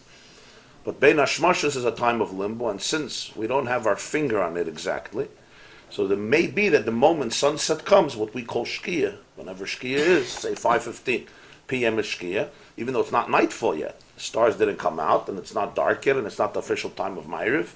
But nonetheless, we stop everything because it's a Safek Laila. It's a Safek Laila, and Sveika Deiraisa, you go L'chumra. But that's not Tosfos Shabbos. That's a Chiyuv of Shabbos, because if it's night, if Bein HaShmashos is night, you're not allowed to do malach. It's not you're not adding to Shabbos. Tosfos Shabbos is a chiddush. Moisifim meichayil ala kodesh. A time that's actually chayil, you add from chayil to kodesh. That's the chiddush. In other words, sometime before Shkia, you add. That's called the mitzvah of Tosfos Shabbos and Tosfos Yom Tov and Tosfos Yom Kippur and Shemitah. How do you know this? So this was an interesting machlokes brought between Rabbi Akiva and Rabbi Shmuel. Rabbi Akiva said, Rabbi Akiva says, you learn it from a pasuk in Mishpatim where it says you should work 6 days. On the 7th day you should rest. You should rest from plowing and harvesting. Rabbi Akiva says it's not talking about Shabbos, because Shabbos you have to rest for much more than plowing and harvesting. You have another 37 malachas that you're not allowed to do besides plowing and harvesting. You're resting from a lot more than those two. You're also resting from cooking and from baking and from selecting and etc., threshing and so forth, carrying. So therefore, Rabbi Akiva says this part of the pasuk is actually talking about Shemitah. Shemitah, you're allowed to do malacha throughout the year. It's not Shabbos, but plowing and harvesting you don't do. But it already says by Shemitah you don't do those two. So this pasuk is teaching you about plowing before Shemitah and harvesting after Shemitah. That's the view of Rabbi Akiva, and from here he learns the concept of Moisifim Mechel HaKodesh, Becharish or Bekotzer Tishbos. Rabbi Shmuel says, no. The meaning over there is to teach you that what is a harvest that is mutter on Shabbos, which is the harvest of the Karban Omer, the night of Tazayah Nisan, the night after the first night of Pesach, the night after the first day of Pesach. If it's Shabbos, you're still allowed to harvest the Omer. If so, how does Rabbi Shmuel know the concept of Meisifim Mechel HaKodesh? He knows it from Sukkim about Yom Kippur. By Yom Kippur it says, you should afflict your soul, it's a very strange pasuk, on the 9th day of the month at night. From night to night, Tishbesu Shabbat. Now of course, we know that Yom Kippur is already on the 10th day of the month. It says clearly in Parshas Acharei Mos that Yom Kippur is on the 10th day of the month. So why would the pasuk say, it says a famous in Parshas Acharei Mos, Ach ba'asel achodesh hashri yazeh Yom Kippur v'nisim es nafshei seich. So you can't argue that Yom Kippur is the 9th day of the month. So when it says you should fast, v'nisim es nafshei seich b'tishel achodesh, what will you think? Oh, maybe it's a 2-day fast. Wow, this is an interesting concept. Maybe you have to fast 2 days. So the pasuk says ba'erev. The 9th of the day, I need you to fast at night, not on the 9th. The 9th at night. In other words, Motzei the 9th, because Yom Kippur's fast begins the night before. If so, if it says Ba'erev, you would think start when it's dark. Start. So he says no, B'tisha l'chodesh. Could have just said fast the whole 10th day, including the night. No, you have to start on the 9th. How do you start on the 9th? This is the concept of Tosfos Yom Kippur. My Sif and Machel HaKodesh start a little before the night. Start B'tisha, Ba'erev. If it wouldn't say Ba'erev, you would think you have to fast the whole 9th day. You have to fast 2 days.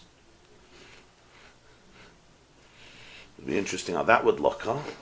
2-day Yom Kippur fast. So thank God, thank God, it says Ba'erev. So therefore, Rav Yitzchak of Berditchev used to say that he doesn't know why it has to say in Torah that you're not allowed to fast Yom Kippur, and why it has to say in the Nevi'im that you have to fast on Tisha B'Av. He says Tisha B'Av ver kenes essen, on Yom Kippur ver will essen. Yom Kippur, who wants to eat, and Tisha B'Av, who can eat. So he doesn't understand why you need psukim to tell you that Yom Kippur you're not allowed to eat. Who wants to eat on Yom Kippur? It's such an opportunity for dveikus, it's like the chassan and the kal in the yichud room. Even though they're fasting, they're not hungry because they're excited. So he says, who wants to eat Yom Kippur and Tisha B'Av? Who could eat? But Anashim Kerkeinu, who are capable of eating both Yom Kippur and Tisha B'Av. So the pasuk says, Ba'erev, it has to be at night, and yet the 9th, because you Mosef Mechel HaKodesh. And not only when Yom Kippur comes in, also when Yom Kippur comes out, May Erev ad Erev, until the next night, including the next night.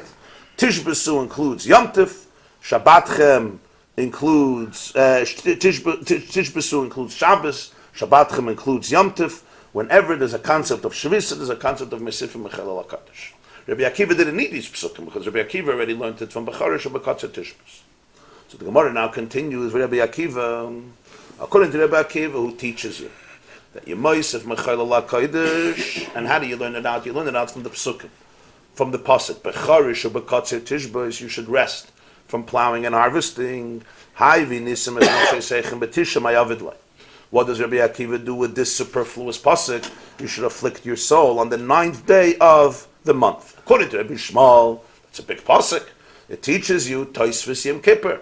You start on the 9th. Again, 9th closer to the evening, a little before Shkia. But according to Rabbi Akiva, what do you do with this pasuk? There's no need for it. Again, we don't need this pasuk to teach us when Yom Kippur is. It already says in Parshas Acharei Mos, Perek Chav Gimel, pasuk Chav Zayin, the 10th day is Yom Kippur, and you should afflict your soul. This is a few psukim later, where suddenly there's a new date, the 9th of the month at night. And for the Gemarah, mi ba'ilei, Rabbi Akiva needs it, look at the Tani, Chiyah Barav midifti. Rabbi Akiva believes that this pasuk is needed to teach us what has been taught by Chiyah, the son of Rav, from a place called Difti. Chiyah, the son of Rav, from a place called Difti, taught a Braisa. He was one of the Tanoim, and he teaches a very interesting halacha based on this pasuk. And Rabbi Akiva embraces this view. Of course, Rabbi Shmuel would not, because Rabbi Shmuel needs the pasuk to teach me Tosfos Yom Kippur. What's this limud?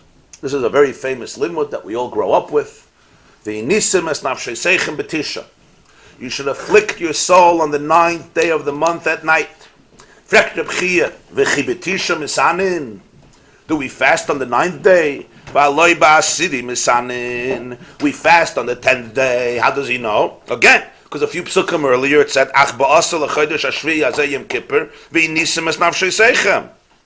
so unless you have here a clear paradox, which is unacceptable because we don't know what to do, or you tell me we have to fast 2 days, the 9th and the 10th.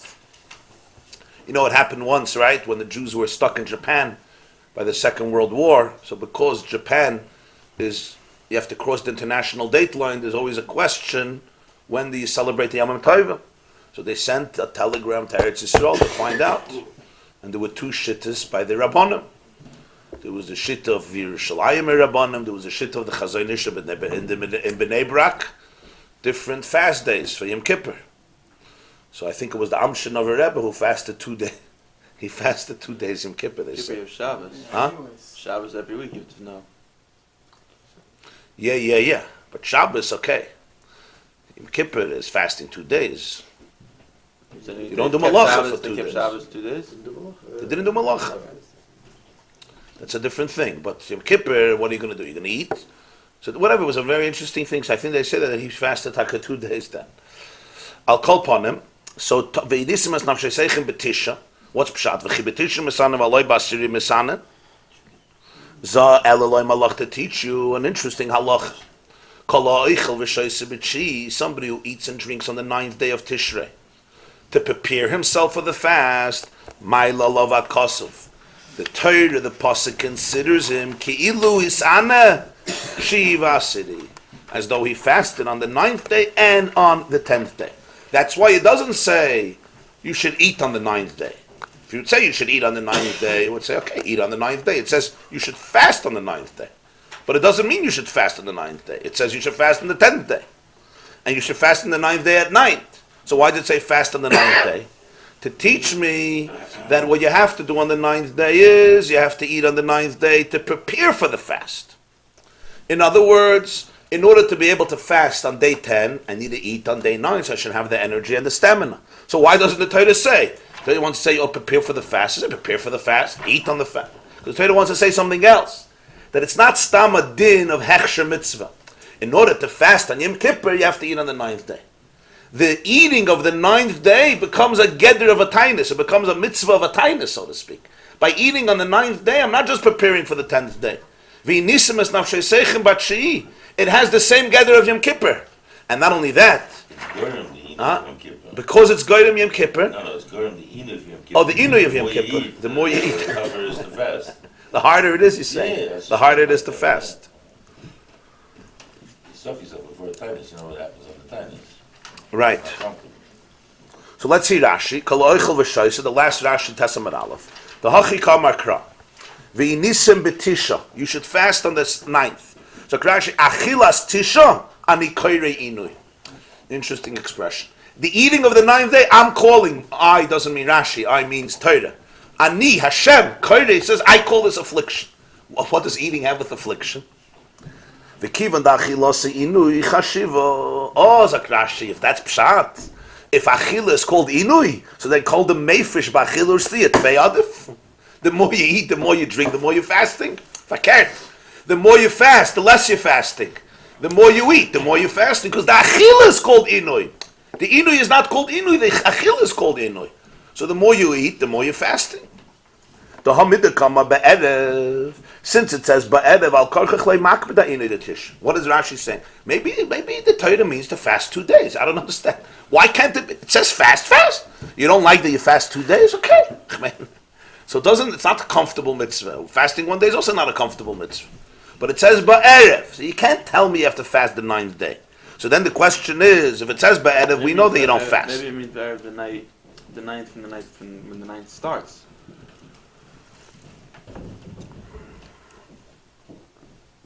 You mean the night before? Yeah. So you don't only want a 2-day fast. You want a 2 nights and 2 days fast. Yeah. I would say that the Pashtos, since it says v'nisimas nafshei seichem b'tisha lachodesh and then ba'erev, rather than the other way around. In other words, the erev follows the tisha lachodesh. So therefore, the literal explanation would be the 9th day at night. Like if I tell you Sunday at night. Right, Sunday at night, so it's the night after Sunday. Yeah, but that's everybody understands when you're talking the English calendar. When you're talking the Hebrew calendar, if somebody says Shabbos by night, what does that mean?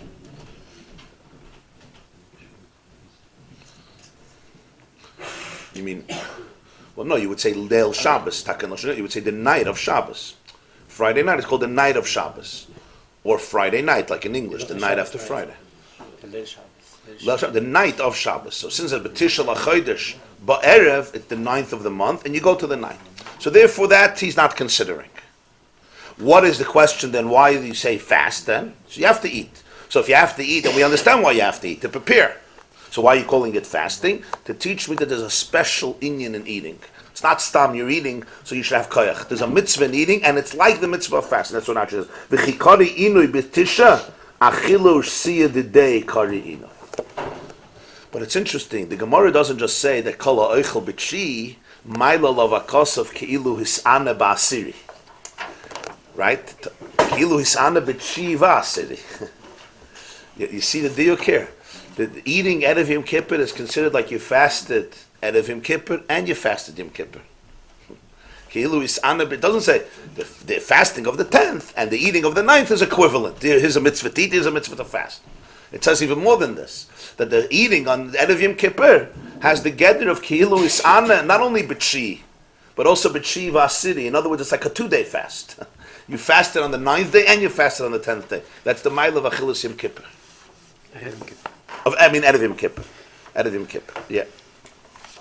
Tosfos writes here, you see Ki'ilu Is'ana B'chi V'asiri, Kiloimar. What does this mean? Keloimar kemoishe tzivo HaKadosh Baruch Hu li'is'anos v'his'ana. It's compared as though Hashem told you to fast on the 9th day. That's what he said, fast on the 9th day. But what he means is to eat. But it's like he told you to fast v'his'ana and you fasted. Aval Tosfos says, does this mean? Let's say somebody says, okay, I want to fast. I want to do the real thing. I don't want to do the fake thing. I'm going to fast. I want to fast 2 days. I don't want to ki'ilu. I don't want a mile of a kos of ki'ilu. I want the real thing. So Tosfos says, no, aval hashta now. He says, vade osir l'sanas. Now the poil, you're not allowed to eat. Why you're not allowed to eat? I mean, you're not allowed to fast. Sorry. This way you get 3 days. Now, I'm saying now we get 3 days. Yeah, exactly. Now you get 3 days. You have asiri and you have chi and asiri. Yeah. The Gemarah in Pesachim, Mar bereded Ravina, Mar the son of Ravina, Kula Shata Havayosef Betanis. He would fast literally a whole year, every day of the year. He would fast. I guess he would eat at night. Levar, besides a few days. Atzarta, Atzaris is Shavuos. Puria, Purim, a mitzvah to eat. Umayla Yom de Kippur. Mayla Yom de Kippur means the day before Yom Kippur. Is the Chakliya Gemarah that you're not allowed to fast out of Yom Kippur. Huh? We'll see in a moment. We'll see in a moment. We'll see in a moment. You're allowed to fast at all if you're on Shabbos. You have to eat before Chatzot, no? On Shabbos you have to. It's brought that if the tainus is an oinig, for you, then that's your oinig. You know, the mitzvah of Shabbos is not to eat, like a das hatayim. The mitzvah of Shabbos is to have an enjoyable Shabbos. It happens to be that unfortunately we associate enjoyment with food, because we learn at a very young age that food is the source of enjoyment. But If he holds a tzonig, then what was the mile of the fasting? by him, Yeah. Was it? no, a different type of oinig, obviously. If it's not inui, then there's no tachlis. I guess a different type of oinig. You know, there's oinig and there's oinig. So he says, so he wouldn't fast in Yom Kippur. This is, I'm sorry, Erev Yom Kippur. Yeah. So he says, V'sava like Rabbi Akiva. He holds like Rabbi Akiva that what? That Tosfos Yom Kippur you learn from Becharish B'Katzir Tishbas. So V'nisimas Nafshasechem B'Chi means it's a mitzvah to eat. The Ikar Rabbi Shmuel, that's lehaf drasha. If this Amayra would hold like Rabbi Shmuel, he wouldn't have this drasha that if you fast on the 9th, it's like eating. It's like if you eat on the 9th, it's like if you eat on the 9th, it's like fasting Shiva City. Because Rabbi Shmuel uses it from a Sifra Mechilel HaKodesh. So therefore, he wouldn't agree. Elamai, you have to say he holds like Rabbi Akiva. So the Gemarah Bahachi Niche, this will answer. This will answer a question. Hadalei Kamer Hasan. The Gemarah doesn't say Hakal Moedim Ba'arva Yom Kippur to be in Nami Lachem Kedamer Hasan Ma'atzeres. The Gemarah brings a famous machlekes between Rabbi Elazar and Rabbi Yeshua. We learned it also in Beitza. If Chetzi Lashem, V'Chetzi Lachem, Kulei Lachem, is there a mitzvah to celebrate Yom Tov through eating and drinking, or it's a choice? You could go Kulei Lashem. So there's a machlekes, but it says Hakol Moedim Ba'atzeres to be in Nami Lachem. Shavuos, everybody is moed that you need time for lechem. In other words, to eat and drink. So Tosfos says the Gemarah should say there's one more day that Hakol Moedim. Erev Yom Kippur. Which doesn't mean you should fast, it means you should eat. Is the charaya that it's not Hakal Moedim. Why? Because Rabbi Shmuel doesn't Bechlal agree that you use the psukim for this concept. He has a different reason. Betisha teaches me you have to start fasting on the 9th day, not on the 10th day. Kipshuta. That's why we don't say Hakal Moedim. How do we touch the word inui to mean? How do we touch the word inui to mean eating? Yeah, I'm saying. You're saying it's so strange. How's it laying in the word? Yeah, but pashtus because it's a preparation for the inui.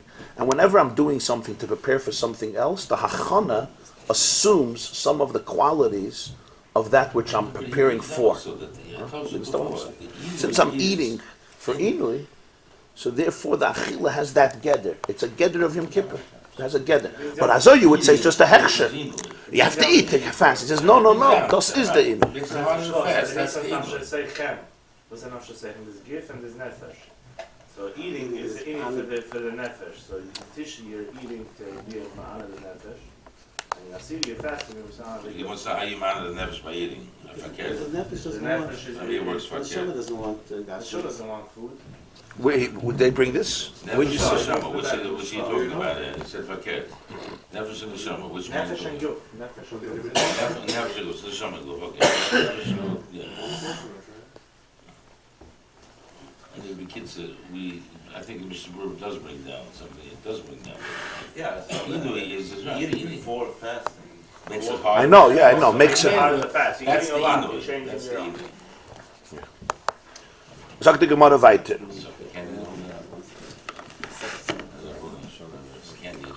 Okay, so now we're done with my Sif Mechel. It just was brought in order to explain the Havamina that Yovel would continue, which we rejected. It doesn't continue.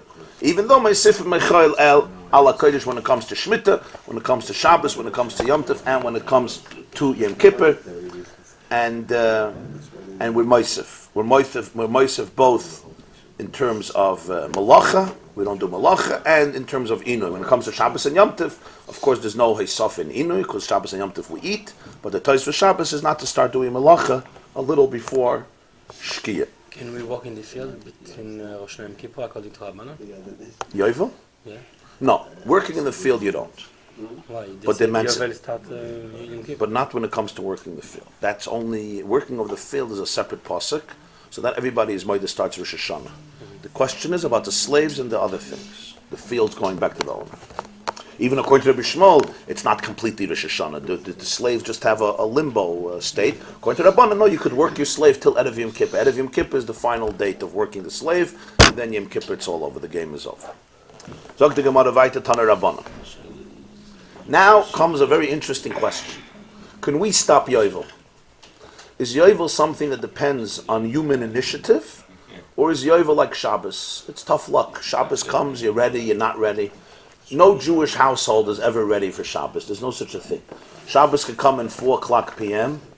Shabbos could come in 3 o'clock after 3 p.m., like in some parts of Russia. And Shabbos could come in 8:30 p.m. You never saw a house that's ready for Shabbos. Besides a few people, maybe Yechidei Zgula that finish Shabbos Thursday night and then they spend Shabbos taking a walk. Erev Shabbos taking a walk. Because Shabbos is always, that's almost the gedder of Shabbos, right? That you're not ready.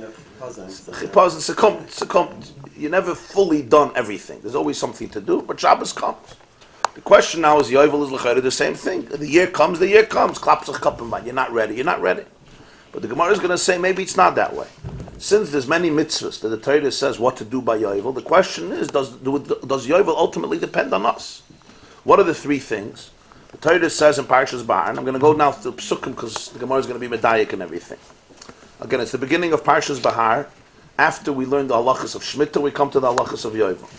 The Torah says, and I quote, Parshas Bahar, Perek, Chaf Hei, 3 Psukim deal with Yovel. Tes, Yud, and Yud Aleph. Pasuk Tes says, Va'avartim shofar trua b'chodesh hashvi, that basically you have to blow, I don't know if you have the Psukim on the right or the left, Torah Ohr Shalom. Va'avartim shofar trua b'chodesh hashvi, ba'asel ha'chodesh b'yom ha'kippurim taviru shofar b'chol ha'aretz. Clear pasuk. On the 50th year, after you count 49 years, and then it doesn't say 50th yet. Yom Kippur, you blow shofar everywhere in the whole land. Next, pasuk Yud. V'kidashtem ha'shnasa chamishim shana u'krasim drei baretz l'chol yoshveha. You have to sanctify that year and make everybody free. Yovel hi. Now we learn that it's Yovel. Tia lechem v'shavtem mishal achuzasi v'shal mishpachta teshuvu. First it tells me you liberate all the slaves, and then it tells me all the fields go back to their owners, and each man goes back to his family. Now we come to the next pasuk. Again, Yovel he, mamish a second time. Yovel he, you see complete redundancy. Again, Shnasa Chamishim Shona Tia Lachem, which is exactly what you told me a pasuk earlier. And now you introduce a third mitzvah. Lo Yisro, no planting, Lo Siksuru, as Svicha, but Lo Siftsuru, as Nazirah, no harvesting. Those are the three psukim of Yovel. Taner Rabban. It says Yovel he Tia Lachem in the second pasuk. Ukrasim Drei Baruch L'Chol Yeshveh, Yovel he Tia Lachem. Now, obviously, these words are unnecessary. You told me already you blow shofar on Yom Kippur. You told me already it's the 50th year and you have to sanctify the 50th year. Next pasuk you're going to say it's Yovel and it's the 50th year, which is again a second redundancy, l'chayr. But this Yovel he, Tia Lachem, is redundant. What are you adding? You tell me it's a holy year and tell me the halachas of the year. You gave it a name, Yovel he, Tia Lachem. So the Gemara learns out from here that Yovel he, Tia Lachem, is trying to teach you that this is Yovel automatic. Automatically it's Yovel. Yovel, this is the year of Yovel. In other words, irrelevant of how much you're ready and what you do. What does this mean practically? Afal pi shaloi shamtu. People say, I'm not giving back fields. Shamtu means release. Shmita means release. I'm not releasing fields. I bought a field from you, I'm not giving it back to you. Afal pi shaloi taku. We're not blowing shofar on Yom Kippur. So despite the fact that we didn't do these two things, it's Yovel. Yachol afal pi shaloi shilchu. What about if they don't send away the slaves? Is it still Yovel? And therefore we're still not allowed to do work in the field? So here's a big chiddush of this shitta. Talmud loymar he. It doesn't say only Yovel. Yovel he. What's Yovel he?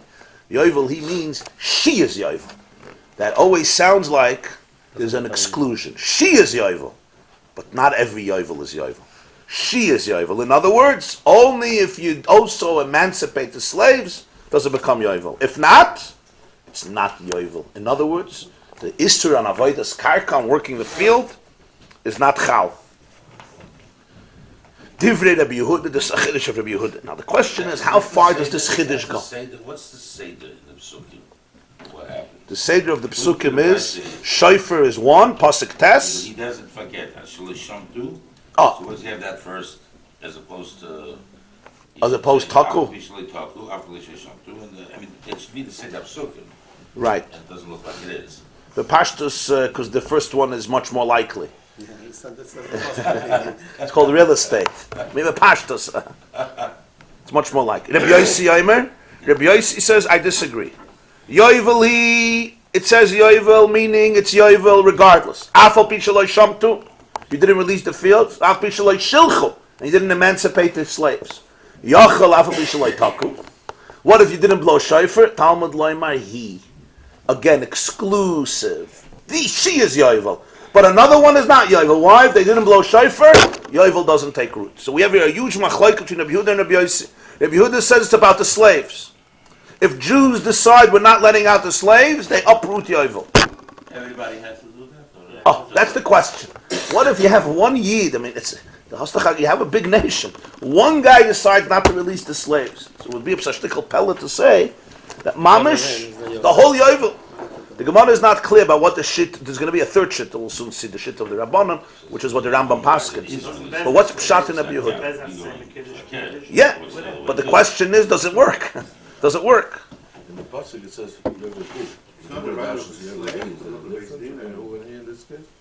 No, it says he. No, Yovel he. That's why I said he. He, Yovel he, not who. Frag the Gemara, what's the Svaras HaMachlokas? Why are Rabbi Yehuda and Rabbi Yossi arguing about the Stam? What's the Stam to make an argument? He says like this. Now he's explaining Rabbi Yossi. Let's see Rashi. Before we get to the explanation, let's see Rashi. Zak Rashi. Yovel he, Yovel afal gav shaloi shamtu. Yovel he tia lechem. Le'el meneksi, before it says, Vavartim shofar v'kedashtem ha'shnasa chamishim shana krasam droi. V'hader ksiv Yovel he tia lechem. V'kro yiseidu hu l'drasha. This is superfluous.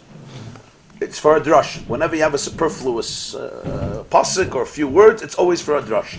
Right? That's the big yisoid in Gemarah. V'hachi tidrashan. This is how you have to darsh. Yovel hilachem mikol makoim.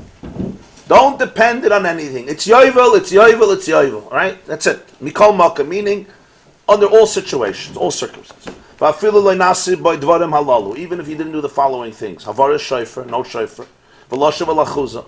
Return it to the owner. Dahainu shmitas karkayas, shekonu zemizeh. The ksiva basar haikra v'shavta mishal achuzasa. Right after this pasuk it says Yovelin, you have to return back the fields, and you don't. Afal became shem hayovel alav. It's the name of Yovel. What does this mean practically? Liyas asa beziri, you're not allowed to plant. Ktsiri, you're not allowed to harvest. Ktsiri, you're not allowed to harvest vines or harvest grain. K'diksiv loy sizru. That remains independent. Yachal afal pishloi shalchu avadim yeyovel. Talmud loymar he. Imasisa dvarim alalu he yovel, v'im lav eina yovel, ulakame mefadish v'yovel my chazid atala b'kriyas dvar. Why does he make yovel dependent on that one thing? So now Rabbi Yossi is going to explain his position. Remember, what's Rabbi Yossi's position? That it all depends on shofar. Rabbi Yehuda's position is it all depends on emancipating slaves. Zok the Gemarah, Rabbi Yossi says, since one pasuk increases and one pasuk decreases, meaning one part of the pasuk teaches you to include and make yovel under all circumstances. That's called being marbe. Yovel tia lechem tells you yovel is always yovel. But one pasuk tells you no. There are conditions. One pasuk decreases yovel. It makes yovel smaller. Memayit. How? That's the yovel he. So mepnei mani yomer yovel afal b'shalei shilchu ve'ein yovel alim kein taku. So now I have to choose. One pasuk teaches me that yovel is always yovel. One word in the pasuk teaches me that Yovel is not always Yovel. So now I have to choose which one is vital and which one is not vital. Why do I choose shofar to be more important than sending out slaves? Why? Both are mitzvahs said in the Torah. In fact, shofar is said first, and then it says to send out slaves. And then it says, Yovel hi tiyeh lechem. So why are you choosing this over this? And fit Rabbi Yossi.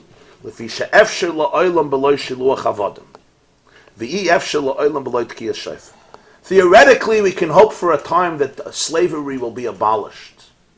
And therefore, there could be a world in which you can imagine that there's no slaves and you don't have to send out slaves. It's not like slavery is essential to society. On the contrary, it happened to be that Jews bought slaves. We're talking about Jewish slaves because they were poor. They were poor. A guy stole, for example. He didn't have what to pay. So he would sell, or even not gneva, he just wanted to sell himself because he was direly poor and he couldn't bring bread on the table. So it wasn't such a bad deal. You sold yourself as a slave for 6 years. The owner had to support your wife and all of your children, including pay for tuition and pay for all of their expenses, pay for heating bills and everything else. And you worked for him. Okay, it's not a geschmacka life because you're a servant, you don't own yourself for 6 years. But after 6 years, you go out. And if not 6 years, yovel, you go out. But you can imagine a world without shiluach avodim. It's not a you need avodim in the world for kert. The concept of avdus is not a praiseworthy concept in Chumash, right? That's why you have to pierce his ear, right? Chazal say, Oizen sheshama al har Sinai avadai heim. You heard that you're my servant, and you went and you sold yourself as a slave to somebody else. That ear should be pierced. You know, even though the Torah allows it and sanctions it, but it's very ambivalent about it. Never liked the institution. Why? It's a very interesting idea because Judaism does not believe in people being slaves to other people. The full capacity of a person can only come out when he's free. When people are enslaved, even if your owner is a very good guy, he's a benign guy. Remember, the Gemarah says that when you have a Jewish slave, he's like an adon. You have to treat him like a master. You have to treat him better than you treat yourself. So he's not mamish a slave like, you think about in the South, what they did with slaves. I mean, it was horrific. I don't know, you're familiar with slavery here in the United States. I mean, it was one of the very evil institutions, how they used to treat those slaves. 12 years a slave. And it was very cruel. By in Yiddishkeit, it's not so simple. There were masters. They would maim a part of the body of the slave because slaves would run away. But if you have a wound, so it's like a siman. So the Torah says in Parashas Mishpatim, you do this to your slave, he goes free. So Torah made a lot of institutions to protect the institution of slavery. But despite that, The very concept that somebody else owns me does not allow for the full human realization of potential. What did it mean then, the a Jewish slave? Because really, you're just getting hired. You're right. So, no, so what made him a slave? But it means that it's not 9 to 5. Couldn't quit and say I want. But you could sell yourself to work more than 9 to 5. You're anyway. right. You're right. You're right. There's a lot of slavery today. You're right. In the Chanam. So what makes you a slave? The word slave is not really probably the best term. What was your status in It's, Servant? I guess servant, but it's day and night, and it's 6 years without interruption. You got paid for it. You get paid for it, and your family gets supported. It's even better than today. So why Your why is wife- it not just your a wife job? gets why paid. we call it a slave, not a job? Call it a job. Oh, so then why we say that every job is a Because it's a problem? shibud on your guf. It's not just a shibud on your time. If I work for you, I go home, I don't know you. Till tomorrow morning, I don't have to deal with you. I mean, today with emails, you have to work for people 24 hours a day. If you don't answer an email 3 o'clock in the morning, it's already, they get upset at you. But Pishanim Ketikunan, I leave my job, I don't know you. Tomorrow morning, I'll come back to you. Here, it's a shibud, first of all, on me, and second of all, 24 hours a day. Both, in terms of time, and in terms of... But you're right, in terms of practicality, it's not like the guy... You can marry you to a shikta. Huh? You can do whatever you want with Shivcha Knainis, you mean, Yeah. not a Shivcha Knainis. That's the real thing. Yeah. You can have children from you and Only if you're not a bachelor. Only if you're a bachelor, you can't. Begapa Yavoy, Begapa Yetzeh, right? If you're a bachelor, he can't. Okay. So Rabbi Yossi says you can have a world without slaves. Fakir, it'll be a nice world. But v'yev shaloylim b'loy t'kiyah shofar. You can't tell me there'll be a world without t'kiyah shofar. In other words, at least there'll be one shofar in the world. It's possible that no Jew has slaves. So what do you do on Yovel? What do we do on Yovel? Nothing. If you make Yovel dependent on slavery, at least it's Shaykh Torah is saying Yovel is dependent on something. Nobody has a slave. Okay, so there's no Yovel. But shofar will always be. There's going to be one shofar in the world. Even if there's a shortage of shofars, you can find shofars. So when I have to ask, what should Yovel be dependent on? We have to make the choice. Chazal. Torah is ambiguous. What should I choose? Should I make Yovel dependent on something that theoretically may never be? Not never. May one year not be. In fact, it's something we even hope for. Or I should make it dependent on something that is always there. So I make it dependent on shofar. That's Rabbi Yossi. He's using his own svara. Rashi says, "Efshel oilam b'loy shiluach avadim pa'amim she'ein eved ivri b'Yisrael sheyitin shiluach." Nobody needs to be sent home. There's no slave. Why is there no slave? Everybody is rich. Everybody is successful. Nobody is stealing. And even if you steal, you have money to pay back. So there's no eved. V'yi efshel shelo yesh shofar Monsey ba'olam. I mean, to say that every single animal that has a horn that you could use is gone is very strange. Lefichach yashlanu loymar kashatala hakasav loitala ela b'davar hamatzi lo'olam. So when Torah made Yovel indispensable, it made it dependent on something that is muchrach, that is, if without this there's no Yovel, I'm going to choose that which is always available. That's Rabbi Yossi's svara. Another thing Rabbi Yossi says, Zu Mesura lebezdin, Zu Eina Mesura lebezdin. I could make Yovel dependable on something that yet every guy in the world says, you know what, ich will nicht Yovel, I'm not sending away my slaves. Better to make it dependent on something that Bezdin can deal with. Tkiyah shofar is Mesura lebezdin. This is not Mesura lebezdin. Bezdin can emancipate the slaves. Owners have to emancipate the slaves. In other words, Bezdin could make sure that there's a blowing of the shofar. But when it comes to mitzvah shaluach avadim, it's up to individuals. What about Hefker, Bezdin, Hefker? Hefker, Bezdin, Hefker. You can ask stronger that the Torah makes it hefker over here. I'm still not doing it. Yeah, seems like it has to be It's a mice in Bezdin's hand, no? It's not, because like the koyach of Bezdin is the koyach of Torah. Right? It's not Bezdin has their own koyach. The Torah here tells somebody that you have to emancipate your slaves. If you don't do it, And if you don't do it, Yovel is not going to happen. Torah could say, it's Yovel, he's not your slave anymore. Torah doesn't say that. You have to declare emancipation for your avodim. To the point that Yovel, without it may not be Yovel. So he says, therefore, I'm not going to choose that one. I'll say, you don't do it, you don't do it. But shofar, I'm going to choose because that's Masur But Lebezdin. you get based in the power of his property generally. If he doesn't want to pay So something, technically he it's doesn't not want to do his, because the something. nice the guy's working. What? Let's say Bezdin does that, Right. but he didn't let him go Bezdin home. frees all the slaves. So Zayin Azoi, but he didn't let him go home. Doesn't benefit. He says, go home. Bezdin- So legally he's free. It's even have better than Bezdin. God said that he's free. Right. Have even better than Bezdin. And God there's says. a greater there's a And nonetheless, but I say no. God gave the based in the power to do what they will with people's properties. Right. So you're doing directly what you can't do indirectly. You're saying God can do it, but based can't do it. But it's- No, they could do it, but the guy is still working for me. I didn't do it. What do you mean he's still working for us? It doesn't says How it's can no they longer enforce your it? evidence. How do they enforce it? They go, they take the, they hire officers of the court to go take the guy out of his shoes. Okay. So if they do that and they get every Evid out, fine. You're good. So you're saying because of the, because. But you understand that that's a shtickle schlep, You're right? saying because You don't of have to that- say- You know that America had a civil war with 600,000 dead over this? Why didn't Lincoln send Bezdin? I understand, but let me understand the point. It's because they can't do it automatically. Yes. By their decree. They Yes. have to do it Yes, physically. yes, That's yes. what it does. Very well. Exactly. Civil war we had over this question. They're still fighting it today. Yes, yes. Can't trust us. Huh? This is going against the United States now. If you look at where the street, they're blaming you. I think those always enforce the executive. So that's the vart. Mashenkin shofar is much simpler. You take a shofar, make it a blas. So Rabbi Yossi says, which one am I going to choose? Of course you choose this.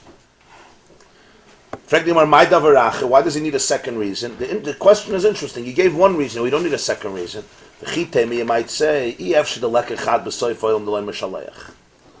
it's impossible. There won't be at least one Jew who'll have a psan evet. It's very unlikely.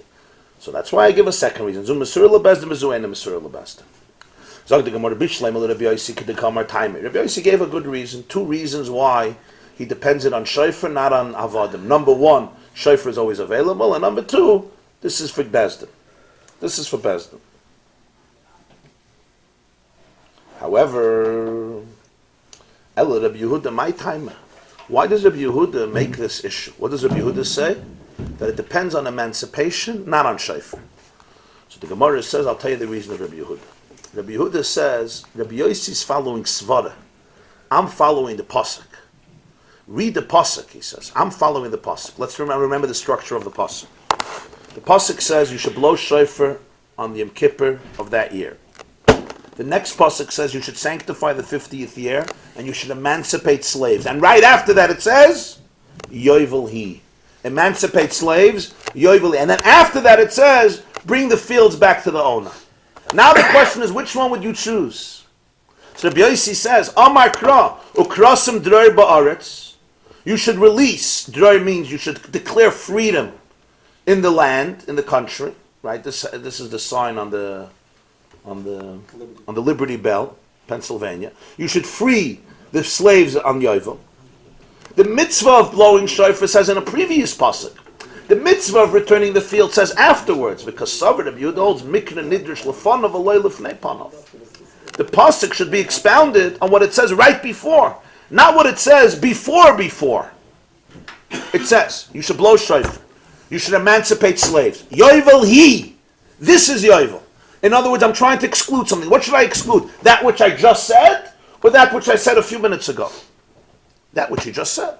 Mikra nidrish lefanav, v'loy lifnei panav. Lefanav means that's what I just said earlier. Not that which I said lifnei panav, which means you have to go two back. If I could choose, what do I choose? Yovel he. This is Yovel, not another one. What's this? What I just said.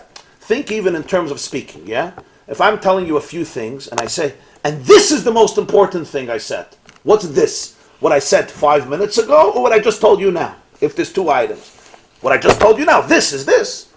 Yovel he, mikra nidrish apanav v'lo lefnei panav. That's why I choose emancipation of slaves. That's the key issue. Rabbi Yossi is talking in Savari. He's trying to make life easier. Rabbi Yehuda says, I'm not trying to make life easier. I'm trying to find out pshat in the pasuk. Yovel he. Zog the Gemarah, but the kula alma, everybody holds dror loshen cheirus. The word dror means freedom. My mashma, where did you get? How do you know dror means freedom? It doesn't say. Usually the word for freedom in Chumash, you have the word chayfish, right? Bashvi yisayetze lachafshi chinam. And you have the word cherus, like zman cherusenu. But here it doesn't say either. It says ukrosem droir ba'aretz. My mashma. The Tanya ein droir el lashon cherus. Amar Rabbi Yehuda ma lashon droir kemedayer beidayara. From the word dira. What's the definition of freedom? He could live wherever he wants. You choose your house. Umayvel schayre b'chol medina. And you could do business wherever you want. You take merchandise to this country, that country. The freedom to move around, to live where you want and to move where you want, that is a definition of freedom here. Which an Eved can't do either. He can't start doing business in this country and that country, and he can't live wherever he wants. He has to live where the Adon wants him to live. And that obstructs the freedom of the Eved. So you have three lashonos. You have chayfish is one form of freedom. Cherus is another element of freedom. And droid is a third element of freedom of the idea of dayara. By the way, there are some who say l'chayra moivel schayra b'chol medina seems extra. Kemedayar bei dayara means you live where you want. So what pashtus it means you live where you want and you do business wherever you want. But some say that the word yovel actually moivel yovel means a shofar. Also yovel comes from the word hoivala lahavil. It means to move around, to lead. So moivel schayra b'chol medina, yeah, that is actually an element of freedom, of yovel. The Vilna Gaon writes in Megillus Esther, you have v'hashkas b'chleizov v'yein malchusov. What does it say there? Chor karpas tchelis al ritzpas bad v'sheish v'dar v'seichoras. In the feast that Achashverosh makes 187 days. So the Gemara says that v'dar v'seichoras means he gave people freedom to live wherever they want, v'seichoras to do schayda wherever they want. Also, tzipor droid is a free bird, huh? A free bird that moves around. So that's the definition of droid. I could live where I want, and I can do business wherever I want. Schayda b'chol medina. You're saying international trade agreements. International. He's not saying. No sanctions. The other two expressions for freedom, chayfish and famous. So I was told in Hebrew there are no synonyms. So what would be the corresponding English word? Because they're supposed to be different. They're not supposed to be identical. That's a deep Torah. Chayfish comes from the word chipus, which means to search. L'chapes. Cherus comes from the word charus, which means engraved. Charus ala luchas. Because there's two types of freedom in the world. One definition of freedom is I have no responsibilities. That's called chofesh. We call it vacation. I have no responsibilities. A teenager quits school, sleeps all day. He's free. No attendance, no responsibilities, nothing. I have no shackles on me. No chains, nobody telling me what to do. Am I a free person? On one level, yeah, I'm free technically in the sense that nobody is chaining me down. But sometimes that becomes the greatest form of slavery. I become a slave to my worst own instincts, addictions, peer pressure, cravings, laziness, depression, etc. I don't have anybody telling me what to do, but I have my own demons telling me what to do, or I'm just following everybody else. Why is it called searching? So in other words, I'm really searching for who I am. I don't know who I am. So you're on vacation, you're searching. Often on vacation, you'll see the most fights happen on vacation between couples. It's a fact. I read a whole article. They did a whole, one of the newspapers, they did a whole article. They said, marriages, most fights happen on vacation. Because when people are busy, they don't have so much time. And suddenly everyone is with each other and they don't, they have a lot of issues. So everything, all the demons come out. That's why Pesach is not called Zman HaChofesh. Pesach is called Zman. Nobody has time on Pesach. Unless you go to a hotel, then you could fight also. Zman Cheruseinu. Cherus means engraved. To be free, the most important thing is to know what is engraved in you, who you really are. So that you're living a life in which your life is expressing your true essence. That's what freedom is. Freedom doesn't mean I work less. A great musician who loves music, this is his greatest passion. He may be working very hard, but he's free. He's living a life that is true to his truest essence. That's Cherusein. That's Ein Lecha Ben Chayrin Al Misha Is Bet Al Matayra. In other words, I may be working very hard, but I'm doing something that I'm being true to who I really am. Chayfish, I'm doing nothing, but I may be completely alien to who I am, to what I need, to what I really want, to what I really desire. I'm free to eat anything I want, but I understand that sometimes that's the worst slavery in the world. I could drink whatever I want. I could do whatever I want. It's the worst slavery. So that's the difference between chayfish and the third cheres. one would be freedom of movement. But this is freedom of movement. So that is low level, so to say. Yeah, that's the Eved. What does the Eved gain by going out? Not so simple. He's free to move. And we know, for example, people who leave prison after many, many years, how difficult it is psychologically, because you become accustomed to slavery. You become accustomed to people telling you what to do, and you don't know what to do with yourself. You know, people always say they want to be free. But there's a mile, you know, some people don't want to be free. Remember, when you're really free, you can't blame anybody for your problems. As long as you're a slave, you can always blame somebody, right? Psychologically, it's so easy to be a slave because there's always somebody else at fault. The moment you're free, it's like, okay, it's all me, nobody else. Can't blame my father forever. Yeah. We'll have to hold like the shit that you don't know shofar only by Bezdin. Okay, that's a question. Who blows shofar? So the truth is that it's a mitzvah for every Jew to hear shofar. But he says clearly Mesurah leBezdin, right? But the truth is, we're going to see later in Gemarah Daf Lamed that every Jew is mechuyev to hear shofar in Yovel. The pshat is either that Bezdin could be mekayim this mitzvah. In other words, Bezdin, here Bezdin can go. Bezdin can send a shliach to everywhere and say blow shofar, right? So that's pshat Mesurah leBezdin. Here you say it. Here, Bezdin doesn't have to start fighting with people and send in policemen and task forces to get out the slaves, which is a very ugly business. Okay, You know what I mean? That's one way. That's one way. That's one way you could do it. But the Rambam holds that the mitzvah is Masur Tchila leBezdin. The Rambam says that Bezdin is the one Tchila first. So therefore, when Bezdin does it, it's in other words, Mesurah leBezdin doesn't mean no Jews don't have to blow. Mesurah leBezdin Tchila, they're the first ones to do it. Let's just finish it. What is the gate of not sending out? I have to ask my wife. One guy, everybody, or if one does, then it's how you able? L'cha'ayda you would say Rubai Kakulai. In other words, if the majority does it, you follow the majority.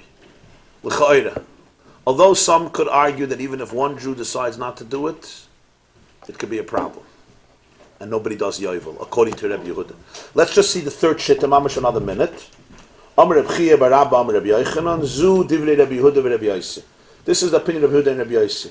Chachamim say, much stronger. Shloshton ma'akvois boy. All three are ma'akev. Shofar, emancipation, and returning fields. And if you do not do all three, Yovel does not take root. The land does not become holy. Why? Because Savri they hold Mikra Nidrish Lefonov, Lefnei Fonov, V'la'acharav. When it says Yovel she is Yovel, and no other else is Yovel, it includes the condition that said right before, it includes the conditions that say before that, which is Shofar, and it includes the condition which says after, which is returning the fields. All three. Frag the Gemarah Vaksiv Yovel, but you just said before it says Yovel it says Yovel, which means it's just always Yovel. Teaches me that even Chutz La'aretz I have to send out my slaves. Even a Jew living in America, when there was Yovel, he had to liberate his slaves. Without Lincoln, without Civil War.